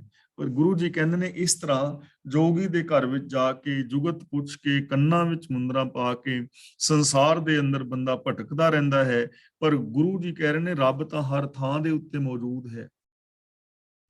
ਹੁਣ ਅਗਲਾ ਬਚਨ ਕਰ ਰਹੇ ਨੇ, ਸਾਰੇ ਜੀਵਾਂ ਲਈ ਜੇਤੇ ਜੀ ਤੇਤੇ ਵਾਟਾਊ, ਕਿ ਜਿੰਨੇ ਵੀ ਜਗਤ ਵਿੱਚ ਜੀਵ ਆਏ ਨੇ, ਵਾਟਾਊ ਦਾ ਮਤਲਬ ਵਾਟ ਵਾਲੇ, ਰਾਹੀ, ਮੁਸਾਫਰ, ਇਹ ਸਾਰੇ ਮੁਸਾਫਰ ਨੇ। ਤੇ ਮੁਸਾਫਿਰ ਦਾ ਮਤਲਬ ਹੁੰਦਾ ਹੈ ਕਿ ਬੰਦਾ ਆਉਂਦਾ ਹੈ ਔਰ ਚਲਾ ਜਾਂਦਾ ਹੈ। ਜਿਵੇਂ ਪ੍ਰਾਹੁਣਾ ਹੈ ਨਾ, ਸਾਡੇ ਘਰ ਕੋਈ ਮਹਿਮਾਨ ਆਉਂਦਾ ਹੈ, ਮਹਿਮਾਨ ਆਉਂਦਾ ਹੈ, ਇੱਕ ਅੱਧਾ ਦਿਨ ਰਹਿੰਦਾ ਹੈ ਤੇ ਉਹ ਚਲਾ ਜਾਂਦਾ ਹੈ। ਇਸ ਸੰਸਾਰ ਦੇ ਅੰਦਰ ਜਿੰਨੇ ਵੀ ਇਸਤਰੀਆਂ ਪੁਰਸ਼ ਨੇ, ਜਿੰਨੇ ਵੀ ਧਰਮਾਂ ਮਜ਼ਹਬਾਂ ਨੂੰ ਮੰਨਣ ਵਾਲੇ ਲੋਕ ਨੇ, ਸਾਰੇ ਇੱਕ ਮਹਿਮਾਨ ਦੀ ਤਰ੍ਹਾਂ ਨੇ, ਮੁਸਾਫਿਰ ਨੇ। ਇਹ ਸੰਸਾਰ ਕਿਸੇ ਦਾ ਪੱਕਾ ਟਿਕਾਣਾ ਨਹੀਂ ਹੈ, ਭਾਵ ਇੱਥੇ ਜੋ ਜ਼ਿੰਦਗੀ ਹੈ ਉਹ ਸदैवी ਨਹੀਂ ਹੈ। ਆਖਿਰ ਇੱਕ ਨਾ ਇੱਕ ਦਿਨ ਹਰ ਇੱਕ ਨੇ ਹੀ ਮਰ ਜਾਣਾ ਹੈ, ਕੋਈ 4 ਦਿਨ ਪਹਿਲਾਂ, ਕੋਈ 4 ਦਿਨ ਬਾਅਦ। ਮਹਿਮਾਨ 1-2 ਦਿਨ ਵਾਸਤੇ ਆਉਂਦਾ ਹੈ ਤੇ ਅਸੀਂ ਇੱਥੇ 50-60 ਸਾਲ, 70 ਸਾਲ, 80 ਸਾਲ, ਕੋਈ 100 ਸਾਲ, ਕੋਈ ਹੋਰ 10-20 ਸਾਲ ਜ਼ਿਆਦਾ, ਤੇ ਜੇ ਕੋਈ 2 400 500 ਸਾਲ ਵੀ ਜੀ ਲਵੇ, ਹਜ਼ਾਰਾਂ ਸਾਲ ਵੀ ਜੀ ਲੈ, ਮਰਨਾ ਫਿਰ ਵੀ ਪੈਣਾ। ਜੇ 100 ਵਰਿਆਂ ਜੀਵਣਾ ਵੀ ਤਨ ਹੋ ਸਿੱਖੇ। ਜਿੰਨੇ ਵੀ ਇਸ ਸੰਸਾਰ ਦੇ ਉੱਤੇ ਆਉਂਦੇ ਨੇ ਉਹ ਮੁਸਾਫਿਰ ਨੇ। ਚੀਰੀ ਆਈ ਢਿਲ ਨਾ ਕਾਊ। ਚੀਰੀ ਦਾ ਮਤਲਬ ਚਿੱਠੀ, ਸੱਦਾ, ਮੌਤ। ਜਦੋਂ ਮੌਤ ਆਉਂਦੀ ਹੈ ਤਾਂ ਫਿਰ ਕਿਸੇ ਨੂੰ ਢਿਲ ਨਹੀਂ ਲੱਗਦੀ, ਬੰਦਾ ਪਲ ਵਿੱਚ ਹੀ ਮਰ ਜਾਂਦਾ। ਅਸੀਂ ਕਹਿੰਦੇ ਆ ਵੀ ਫਲਾਂ ਬੰਦਾ, ਯਾਰ ਹਾਲੇ ਤੇ ਹੁਣੇ ਰੋਟੀ ਖਾ ਕੇ ਗਿਆ ਹੈ, ਏਡੀ ਛੇਤੀ, ਹੁਣੇ ਤੇ ਚੰਗਾ ਭਲਾ ਸੀ, ਮਰਨ ਲੱਗਿਆ ਕਿੰਨੀ ਕੁ ਦੇਰ ਆਉਣ ਲੱਗਦੀ ਹੈ, ਸਾਹ ਆਉਣਾ ਬੰਦ ਹੋਇਆ, ਬੰਦਾ ਮਰ ਗਿਆ। ਹਾਰਟ ਪ੍ਰੋਬਲਮ ਹੋ ਗਈ, ਦਿਲ ਧੜਕਣੋਂ ਬੰਦ ਹੋ ਗਿਆ, ਬੰਦਾ ਮਰ ਗਿਆ, ਇੱਕ ਪਾਲੀ ਤੇ ਲੱਗ।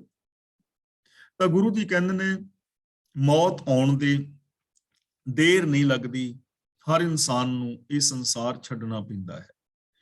ਇਸ ਲਈ ਸਾਨੂੰ ਇੱਥੇ ਮੌਤ ਤੋਂ ਡਰਾਇਆ ਨਹੀਂ ਜਾ ਰਿਹਾ, ਸਾਨੂੰ ਇਹ ਸਮਝਾਇਆ ਜਾ ਰਿਹਾ ਹੈ ਮਨੁੱਖ ਮਾਤਰ ਨੂੰ ਕਿ ਜਦੋਂ ਇਸ ਸੰਸਾਰ ਤੇ ਰਹਿਣਾ ਨਹੀਂ, ਮਰ ਹੀ ਜਾਣਾ ਹੈ, ਤਾਂ ਫਿਰ ਇਸ ਸੰਸਾਰ ਵਿੱਚ ਜਿੰਨੀ ਕਿ ਜ਼ਿੰਦਗੀ ਮਿਲੀ ਹੈ, ਇਸ ਜ਼ਿੰਦਗੀ ਨੂੰ ਚੰਗੀ ਤਰ੍ਹਾਂ ਜੀ ਲਓ।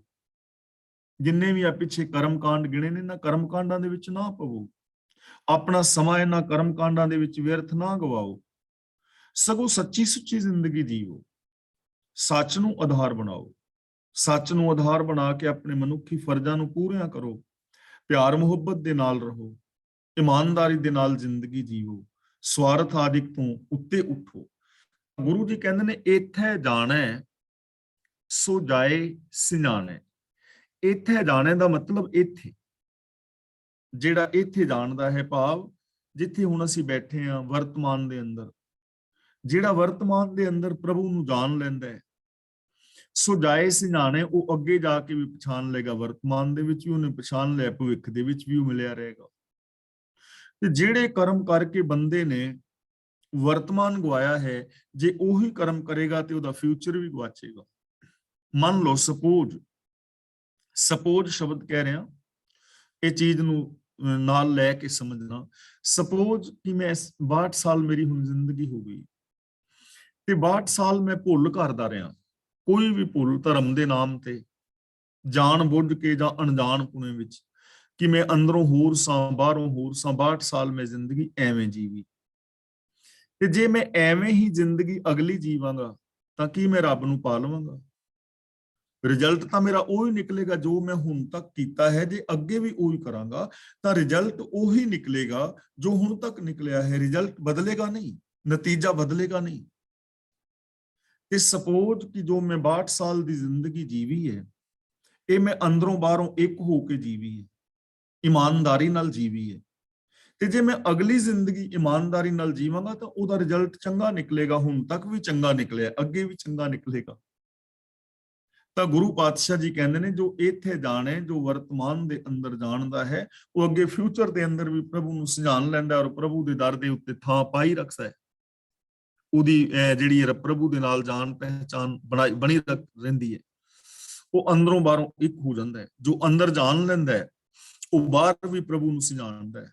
ਜੇ ਮੈਂ ਆਪਣੇ ਅੰਦਰ ਪ੍ਰਭੂ ਨੂੰ ਵੇਖ ਲਵਾਂ, ਜੇ ਮੈਂ ਆਪਣੇ ਅੰਦਰ ਰੱਬੀ ਗੁਣਾਂ ਦੀ ਪਹਿਚਾਨ ਕਰ ਲਵਾਂ, ਜੇ ਮੈਂ ਆਪਣੇ ਅੰਦਰਲੇ ਰੱਬੀ ਗੁਣਾਂ ਨੂੰ ਪ੍ਰਗਟ ਕਰਾਂ, ਤਾਂ ਮੈਨੂੰ ਬਾਕੀ ਦੇ ਲੋਕਾਂ ਦੇ ਵਿੱਚ ਵੀ ਉਹ ਰੱਬੀ ਗੁਣ ਨਜ਼ਰ ਹੀ ਪੈਣਗੇ।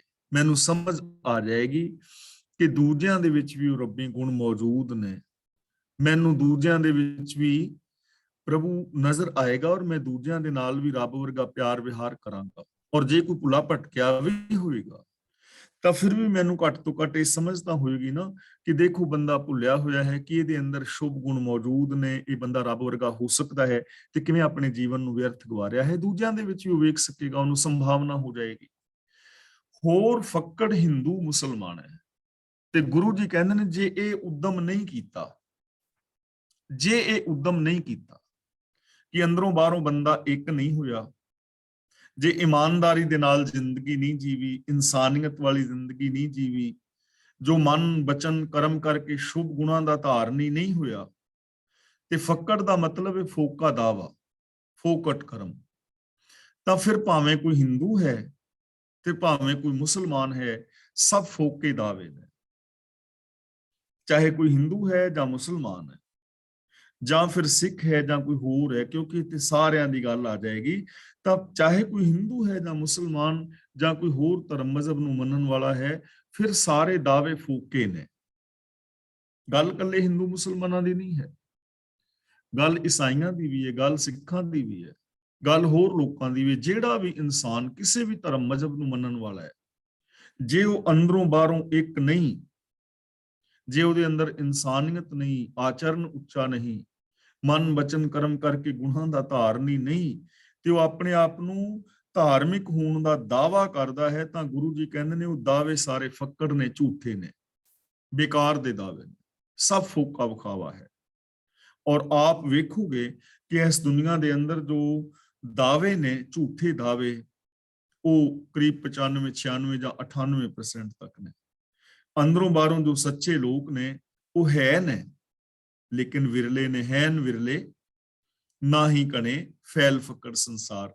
ਤਾਂ ਇਹ ਉਹਨਾਂ ਲੋਕਾਂ ਦੀ ਗੱਲ ਹੋ ਰਹੀ ਹੈ ਜਿਹੜੇ ਲੋਕ ਫੋਕੇ ਦਾਅਵੇ ਕਰ ਰਹੇ ਨੇ, ਅੰਦਰੋਂ ਇੱਕ ਨਹੀਂ, ਬਾਹਰੋਂ ਇੱਕ ਨਹੀਂ, ਅੰਦਰ ਸੱਚਾਈ ਨਹੀਂ। ਉਹਨਾਂ ਲੋਕਾਂ ਦੀ ਗੱਲ ਹੈ ਕਿ ਜੇਕਰ ਸੱਚ ਨੂੰ ਛੱਡ ਦਿੱਤਾ ਜਾਏ ਤਾਂ ਫਿਰ ਬਾਕੀ ਦੇ ਸਾਰੇ ਦਾਅਵੇ ਝੂਠੇ ਨੇ, ਚਾਹੇ ਫਿਰ ਕੋਈ ਹਿੰਦੂ ਹੈ, ਚਾਹੇ ਕੋਈ ਮੁਸਲਮਾਨ ਜਾਂ ਕੋਈ ਹੋਰ ਧਰਮ ਨੂੰ ਮੰਨਣ ਵਾਲਾ ਹੈ। ਸਭਨਾ ਕਾ ਦਰ ਲੇਖਾ ਹੋਏ, ਚਾहे हिंदू मुसलमान सिख ईसाई जैनी बौद्धी पारसी कोई भी है, इस्त्री पुरुष बच्ची बच्चा जवान कोई भी है, रब्बी दर ते सारियां दा ही लेखा हुंदा है, सारियां दा लेखा हुंदा है, और वो लेखा नाल दे नाल हो रहा है। इस बारे आपां काफी विचार कई बार कर चुके हैं कि जो रब्बी कुदरत दे नेम ने, इन्हां नेमां दे अंदर हर इंसान दा लेखा होई जांदा है, और नाल दे नाल जिहड़ा फल है ਉਹ ਬੰਦੇ ਨੂੰ ਫਲ ਜਿਹੜਾ ਹੈ ਉਹ ਮਿਲ ਹੀ ਜਾਂਦਾ ਹੈ, ਔਰ ਉਹਦੇ ਤੋਂ ਬਚ ਕੋਈ ਨਹੀਂ ਸਕਦਾ।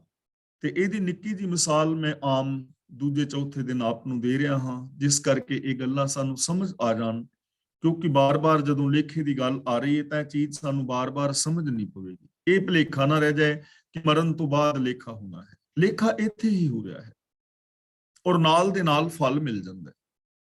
ਦੇਖੋ, ਅਸੀਂ ਗੁਰਬਾਣੀ ਦੀ ਵਿਚਾਰ ਹੁਣ ਕਰ ਰਹੇ ਹਾਂ ਕਲਾਸ ਦੇ ਵਿੱਚ, ਬੇਸ਼ੱਕ ਅਸੀਂ ਆਨਲਾਈਨ ਹਾਂ, ਇੱਕ ਦੂਜੇ ਦੇ ਸਾਹਮਣੇ ਬੈਠੇ ਹਾਂ, ਤਾਂ ਕਿੰਨਾ ਸ਼ਾਂਤ ਵਾਤਾਵਰਨ ਹੈ ਨਾ, ਕਿੰਨਾ ਸ਼ਾਂਤ ਮਾਹੌਲ ਹੈ, ਕਿੰਨੀ ਖੁਸ਼ੀ ਹੈ। ਅਸੀਂ ਧਿਆਨ ਦੇ ਨਾਲ, ਪਿਆਰ ਦੇ ਨਾਲ ਸੁਣ ਰਹੇ ਹਾਂ। ਤੇ ਸਪੋਜ਼ ਕਿਸੇ ਵੀਰ ਭੈਣ ਨੂੰ ਵੇਖ ਕੇ ਮੇਰੇ ਮਨ ਦੇ ਅੰਦਰ ਜੈਲਸੀ ਪੈਦਾ ਹੋ ਜਾਏ, ਈਰਖਾ ਪੈਦਾ ਹੋ ਜਾਏ, ਤਾਂ ਹੁਣ ਮੇਰੇ ਅੰਦਰ ਈਰਖਾ ਪੈਦਾ ਹੋਈ ਤਾਂ ਨਾਲ ਦੇ ਨਾਲ ਸਿਸਟਮ ਨੇ, ਕੁਦਰਤੀ ਨੇਮ ਨੇ ਲੇਖਾ ਕਰ ਦਿੱਤਾ ਕਿ ਹੁਣ ਇਹਦੇ ਅੰਦਰ ਪ੍ਰੇਮ ਨਹੀਂ, ਅੰਦਰ ਈਰਖਾ ਪੈਦਾ ਹੋ ਗਈ। ਈਰਖਾ ਪੈਦਾ ਹੁੰਦਿਆਂ ਹੀ ਮੇਰੇ ਅੰਦਰ ਦੀ ਸ਼ਾਂਤੀ ਨਾਲ ਦੇ ਨਾਲ ਖਤਮ ਹੋ ਜਾਣੀ। ਹੁਣ ਅੰਦਰ ਈਰਖਾ ਦੀ ਅੱਗ ਬਲ ਰਹੀ, ਲੇਖਾ ਹੋ ਗਿਆ ਨਾ ਨਾਲ ਦੇ ਨਾਲ। ਜਦੋਂ ਮੈਂ ਨੈਗੇਟਿਵ ਸੋਚਦਾ ਹਾਂ ਤਾਂ ਮੇਰੇ ਸਬਕੌਂਸ਼ੀਅਸ ਮਾਈਂਡ ਦੇ ਅੰਦਰ ਨੈਗੇਟਿਵਿਟੀ ਚਲੀ ਜਾਂਦੀ ਹੈ, ਮੇਰੇ ਅੰਦਰ ਨੈਗੇਟਿਵ ਸੋਚਣ ਕਰਕੇ ਨੈਗੇਟਿਵ ਨਿਊਰੋਨਲ ਪੈਟਰਨ ਬਣ ਜਾਂਦਾ ਹੈ, ਲੇਖਾ ਹੋ ਗਿਆ ਨਾ। ਤੇ ਜੇ ਮੈਂ ਪ੍ਰੇਮ ਦੇ ਨਾਲ ਬੈਠਾ ਹਾਂ ਔਰ ਮੇਰੇ ਅੰਦਰ ਸੱਚਾਈ ਹੈ ਤਾਂ ਮੇਰੇ ਅੰਦਰ ਸ਼ਾਂਤੀ ਹੈ, ਕਿਉਂਕਿ ਉਹ ਸਿਸਟਮ ਨੇ ਲੇਖਾ ਕਰਤਾ। ਨਾਲ ਦੇ ਨਾਲ ਇਹ ਸਿਸਟਮ ਤੋਂ ਬਚ ਨਹੀਂ ਸਕਦਾ ਕੋਈ ਵੀ। ਇੱਕ ਬੱਚਾ ਸਕੂਲ ਵਿੱਚ ਜਾਂਦਾ ਹੈ, ਚੰਗੀ ਮਿਹਨਤ ਕਰਦਾ ਹੈ, ਤਾਂ ਨਾਲ ਦੇ ਨਾਲ ਲੇਖਾ ਹੋਈ ਜਾ ਰਿਹਾ ਹੈ, ਉਹਦਾ ਦਿਮਾਗ ਡਿਵੈਲਪ ਹੋ ਰਿਹਾ ਹੈ, ਉਹ ਆਉਣ ਵਾਲੇ ਟਾਈਮ ਦੇ ਅੰਦਰ ਚੰਗੇ ਨੰਬਰ ਲੈ ਕੇ ਪਾਸ ਹੋਏਗਾ। ਤੇ ਜੇ ਕੋਈ ਬੱਚਾ ਸਕੂਲ ਵਿੱਚ ਜਾਂਦਾ ਹੈ ਪਰ ਕੰਮ ਨਹੀਂ ਕਰਦਾ, ਗੈਰ ਹਾਜ਼ਰੀਆਂ ਕਰਦਾ ਹੈ, ਹੋਮਵਰਕ ਨਹੀਂ ਕਰਦਾ, ਤਾਂ ਸਿਸਟਮ ਲੇਖਾ ਕਰੀ ਜਾਂਦਾ, ਉਹ ਬੱਚਾ ਕਮਜ਼ੋਰ ਹੋਈ ਜਾਂਦਾ, ਅੱਗੇ ਜਾ ਕੇ ਫੇਲ ਹੋ ਜਾਂਦਾ। ਪਤੀ ਪਤਨੀ ਨੇ ਬੜੇ ਪਿਆਰ ਦੇ ਨਾਲ, ਇਮਾਨਦਾਰੀ ਦੇ ਨਾਲ ਰਹਿੰਦੇ ਨੇ, ਤਾਂ ਸਿਸਟਮ ਨਾਲ ਦੇ ਨਾਲ ਲੇਖਾ ਕਰੀ ਜਾਂਦਾ, ਉਹਨਾਂ ਦਾ ਪਿਆਰ ਬਣਿਆ ਰਹਿੰਦਾ, ਖੁਸ਼ੀ ਬਣੀ ਰਹਿੰਦੀ ਹੈ।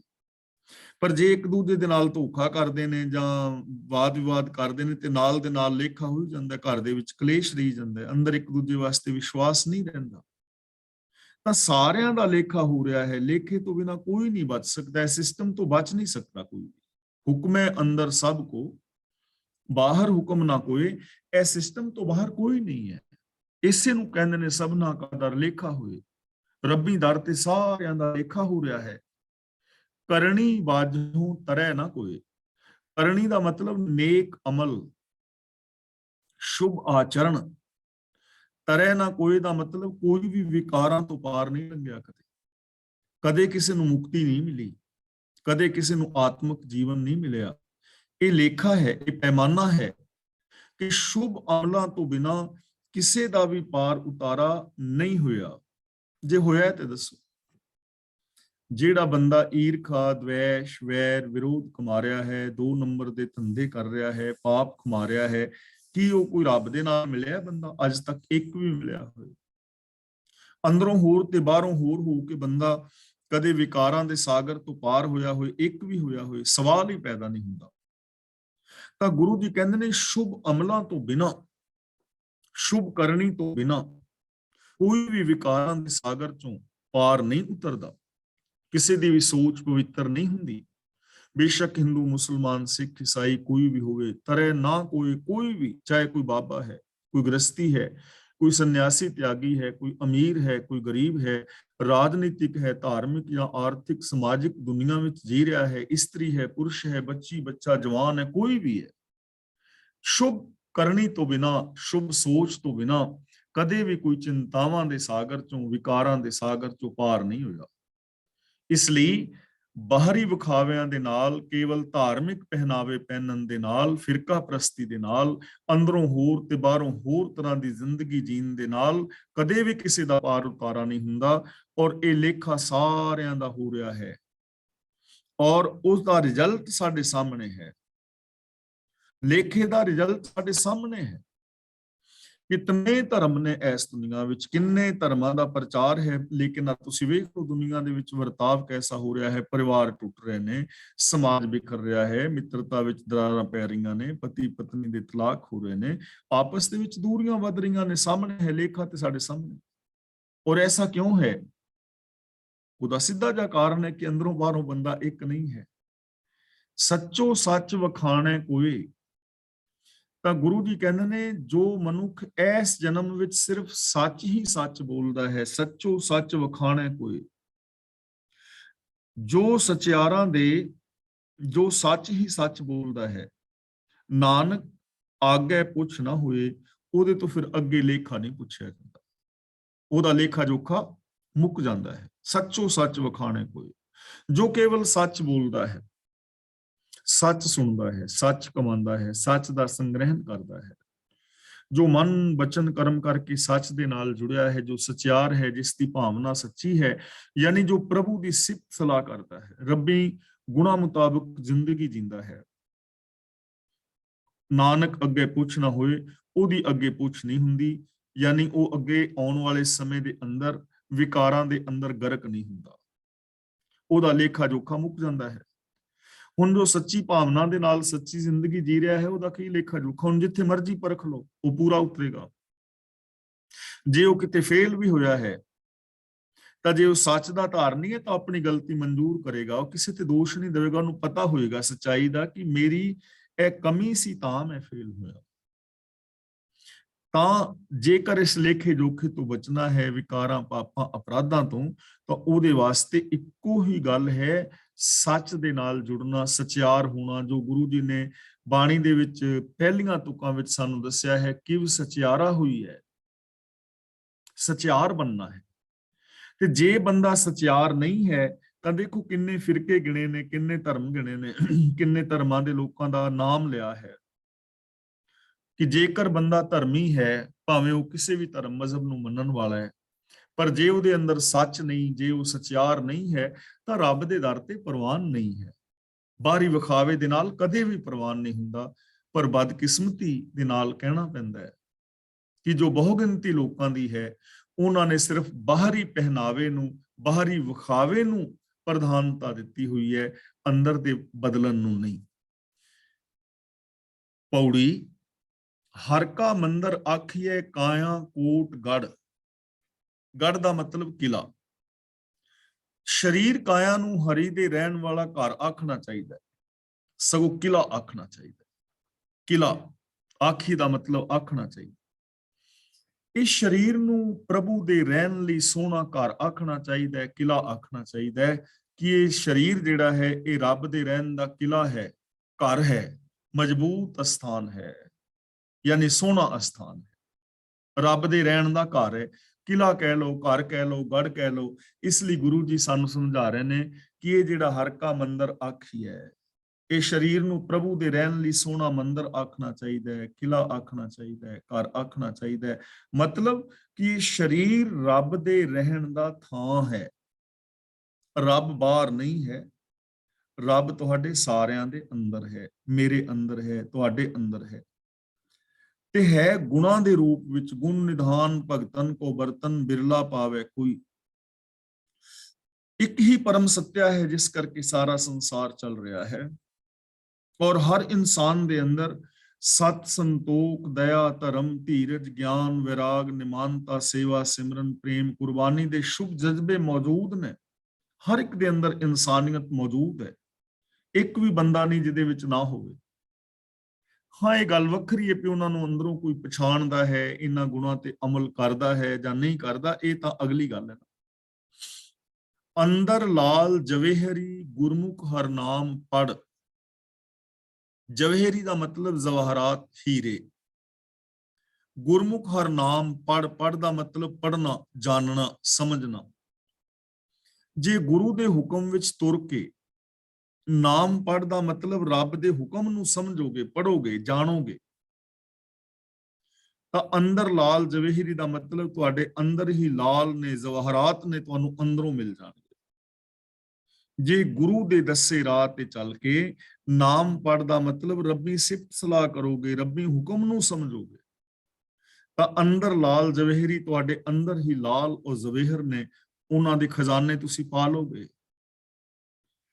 ਹੁਣ ਜੇ ਕਿਸੇ ਨੂੰ ਲਾਲ ਜਵੇਹਰਾਂ ਦੀ ਚਾਬੀ ਵੀ ਦੇ ਦਿੱਤੀ ਹੋਏ ਤੇ ਖਜ਼ਾਨਾ ਵੀ ਦੱਸਦੀ ਕਿ ਇਹ ਸਾਹਮਣੇ ਖਜ਼ਾਨਾ ਹੈ,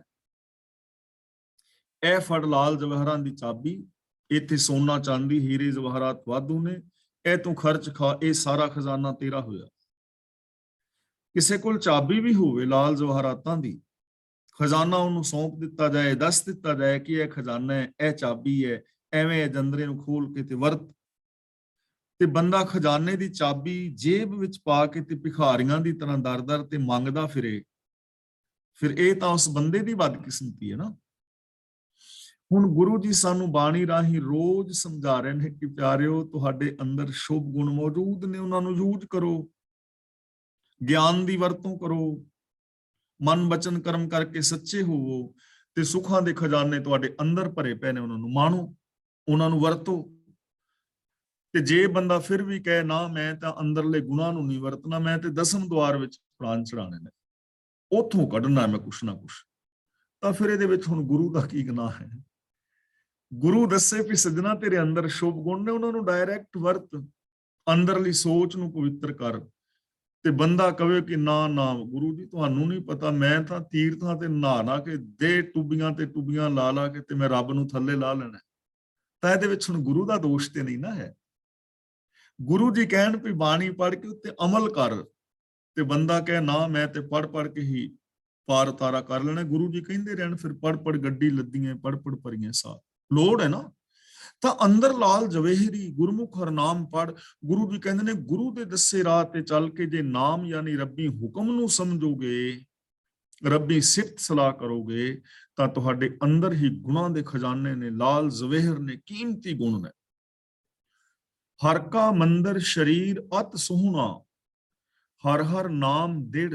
ਦਿੜ ਦਾ ਮਤਲਬ ਪੱਕਾ ਕਰ, ਹਰ ਹਰ ਨਾਮ ਦਾ ਮਤਲਬ ਰੱਬੀ ਸਿਫਤ ਸਲਾਹ, ਰੱਬੀ ਹੁਕਮ। ਦ੍ਰਿੜ ਦਾ ਮਤਲਬ ਦ੍ਰਿੜ ਕਰ। ਜੇ ਤੂੰ ਇਹ ਦ੍ਰਿੜਤਾ ਕਰ ਲਵੇਂ ਰੱਬੀ ਹੁਕਮ ਵਿੱਚ ਤੁਰਨ ਦੀ, ਰੱਬੀ ਗੁਣਾਂ ਨੂੰ ਦ੍ਰਿੜ ਕਰ ਲਵੇਂ, ਤਾਂ ਇਹ ਜੋ ਸਰੀਰ ਹੈ ਇਹ ਬੜਾ ਸੋਹਣਾ ਹੋ ਸਕਦਾ ਹੈ। ਹਰ ਕਾ ਮੰਦਰ ਸਰੀਰ ਅਤ ਸੋਹਣਾ ਹੈ, ਬੜਾ ਸੋਹਣਾ ਹੈ, ਇਹ ਬੜਾ ਸੁੰਦਰ ਹੈ, ਬੜਾ ਕੀਮਤੀ ਹੈ। ਔਰ ਇਹ ਸਰੀਰ, ਇਹ ਤੇਰਾ ਜੀਵਨ ਬੜਾ ਸੋਹਣਾ, ਬੜਾ ਕੀਮਤੀ ਹੋ ਸਕਦਾ ਹੈ, ਪੋਸਿਬਿਲਿਟੀ ਹੈ। ਕਿਵੇਂ ਹੋਏਗਾ? ਹਰ ਹਰ ਨਾਮ ਦ੍ਰਿੜ, ਜੇ ਤੂੰ ਰੱਬੀ ਗੁਣਾਂ ਨੂੰ ਦ੍ਰਿੜ ਕਰ ਲਵੇਂ, ਜੇ ਤੂੰ ਰੱਬੀ ਗੁਣਾਂ ਦਾ ਧਾਰ ਨਹੀਂ ਹੋ ਜਾਏ। ਨਾਮ ਦਾ ਮਤਲਬ ਰੱਬੀ ਹੁਕਮ ਦੇ ਅੰਦਰ ਜੇ ਤੂੰ ਜ਼ਿੰਦਗੀ ਜੀਵੇਂ, ਰੱਬੀ ਗੁਣਾਂ ਦਾ ਤੂੰ ਧਾਰ ਨਹੀਂ ਹੋਵੇਂ, ਤਾਂ ਤੇਰਾ ਇਹ ਹਰੀ ਦਾ ਮੰਦਰ ਜਿਹੜਾ ਸਰੀਰ ਹੈ ਬੜਾ ਸੋਹਣਾ ਹੈ, ਬੜਾ ਕੀਮਤੀ ਹੈ, ਬੜਾ ਕੀਮਤੀ ਹੋ ਸਕਦਾ ਹੈ। ਦੇਖੋ ਕਿੰਨਾ ਸੌਖਾ ਸਾਧਨ ਗੁਰੂ ਜੀ ਮਨੁੱਖ ਮਾਤਰ ਨੂੰ ਸਮਝਾ ਰਹੇ ਨੇ ਕਿ ਇਹ ਸਰੀਰ ਕਿੰਨਾ ਕੀਮਤੀ, ਕਿੰਨਾ ਸੁੰਦਰ, ਇਹ ਜੀਵਨ ਕਿੰਨਾ ਸੋਹਣਾ ਹੋ ਸਕਦਾ ਹੈ ਜੇ ਸਿਰਫ ਬੰਦਾ ਗੁਣਾਂ ਦਾ ਧਾਰ ਨਹੀਂ ਹੋ ਜਾਏ। ਮਨਮੁਖ ਆਪ ਖੁਆਏਨ ਮਾਇਆ ਮੋਹ ਨਿਤ ਕੜ। ਇੱਥੇ ਕੜ ਦਾ ਮਤਲਬ ਹੈ ਕਾੜਾ, ਇਹ ਝੋਰਾ, ਚਿੰਤਾ। ਖੁਆਇਨ ਦਾ ਮਤਲਬ ਖੁੰਝਾਏ ਨੇ। ਮਨਮੁਖ ਆਪ ਖੁਆਇਨ, ਮਾਇਆ ਮੋਹ ਨਿਤ ਕੜ। ਜੋ ਮਨ ਦੇ ਪਿੱਛੇ ਤੁਰਨ ਵਾਲੇ ਨੇ ਨਾ, ਉਹਨਾਂ ਨੇ ਆਪਣੇ ਆਪ ਨੂੰ ਖੁਆਰ ਕੀਤਾ ਹੋਇਆ ਹੈ। ਮਾਇਆ ਮੋਹ ਨਿਤ ਕੜ, ਉਹ ਮਾਇਆ ਦੇ ਮੋਹ ਦੇ ਅੰਦਰ ਹਮੇਸ਼ਾ ਦੁਖੀ ਹੋ ਰਹੇ ਨੇ, ਕੜ ਰਹੇ ਨੇ, ਝੁਰ ਰਹੇ ਨੇ, ਚਿੰਤਾ ਫਿਕਰ ਦੇ ਵਿੱਚ ਪਏ ਹੋਏ ਨੇ। ਉਹ ਜੀਵਨ ਦੇ ਅਸਲ ਮਾਰਗ ਤੋਂ ਖੁੰਝੇ ਹੋਏ ਨੇ, ਉਹਨਾਂ ਨੇ ਆਪਣੇ ਆਪ ਨੂੰ ਖੁੰਝਾ ਲਿਆ ਹੈ। ਉਹਨਾਂ ਨੂੰ ਮਾਇਆ ਦੇ ਮੋਹ ਦਾ ਝੋਰਾ ਨਿਤ ਨਿਤ ਦੁਖੀ ਕਰਦਾ ਹੈ। ਕੌਣ? ਜੋ ਮਨਮੁਖ ਹੈ। ਮਨਮੁਖ ਦਾ ਮਤਲਬ ਜੋ ਆਪ ਹੁਦਰਾ ਹੈ। ਆਪ ਹੁਦਰੇ ਦਾ ਮਤਲਬ ਜੋ ਰੱਬੀ ਰਜਾ ਭਾਣੇ ਵਿੱਚ ਨਹੀਂ ਤੁਰਦਾ, ਜਿਸ ਨੇ ਗੁਰੂ ਸਾਹਿਬ ਜੀ ਦੇ ਦਿੱਤੇ ਹੋਏ ਵੇ ਆਫ ਲਾਈਫ ਨੂੰ ਨਹੀਂ ਅਪਣਾਇਆ, ਉਹਨੇ ਆਪਣੇ ਆਪ ਨੂੰ ਖੁੰਝਾ ਲਿਆ ਹੈ ਜੀਵਨ ਦੇ ਅਸਲ ਰਾਸਤੇ ਤੋਂ। ਹੁਣ ਬੰਦੇ ਨੇ ਆਪ ਖੁੰਝਾਇਆ ਹੋਇਆ ਹੈ, ਬੰਦਾ ਆਪ ਖੁੰਝਿਆ ਹੋਇਆ ਹੈ। ਗੁਰਬਾਣੀ ਨੂੰ ਪੜ੍ਹਦਾ, ਸੁਣਦਾ, ਸਮਝਦਾ ਵੀ ਜੇ ਬੰਦਾ ਅਮਲ ਨਾ ਕਰੇ ਤਾਂ ਜਾਣ ਬੁੱਝ ਕੇ ਖੁੰਝਿਆ ਹੋਇਆ ਨਾ। ਆਮ ਆਦਮੀ ਇਸ ਚੀਜ਼ ਨੂੰ ਸਮਝਦਾ ਹੈ ਕਿ ਸੱਚ ਬੋਲਣਾ ਚਾਹੀਦਾ ਹੈ, ਪਿਆਰ ਨਾਲ ਰਹਿਣਾ ਚਾਹੀਦਾ ਹੈ। ਹਰ ਬੰਦਾ ਇਹ ਗੱਲ ਕਹਿ ਰਿਹਾ ਹੈ, ਲੇਕਿਨ ਇਹਨਾਂ ਚੀਜ਼ਾਂ ਤੇ ਅਮਲ ਨਹੀਂ ਕਰ ਰਿਹਾ। ਬੰਦੇ ਨੂੰ ਪਤਾ ਹੈ ਕਿ ਮੈਂ ਝੂਠ ਬੋਲ ਰਿਹਾ, ਸੱਚ ਦਾ ਵੀ ਉਹਨੂੰ ਪਤਾ ਹੈ, ਪਰ ਬੰਦਾ ਸੱਚ ਨਹੀਂ ਬੋਲ ਰਿਹਾ, ਜਾਣ ਬੁੱਝ ਕੇ ਫਿਰ ਖੁੰਝਾ ਰਿਹਾ ਨਾ ਆਪਣੇ ਆਪ।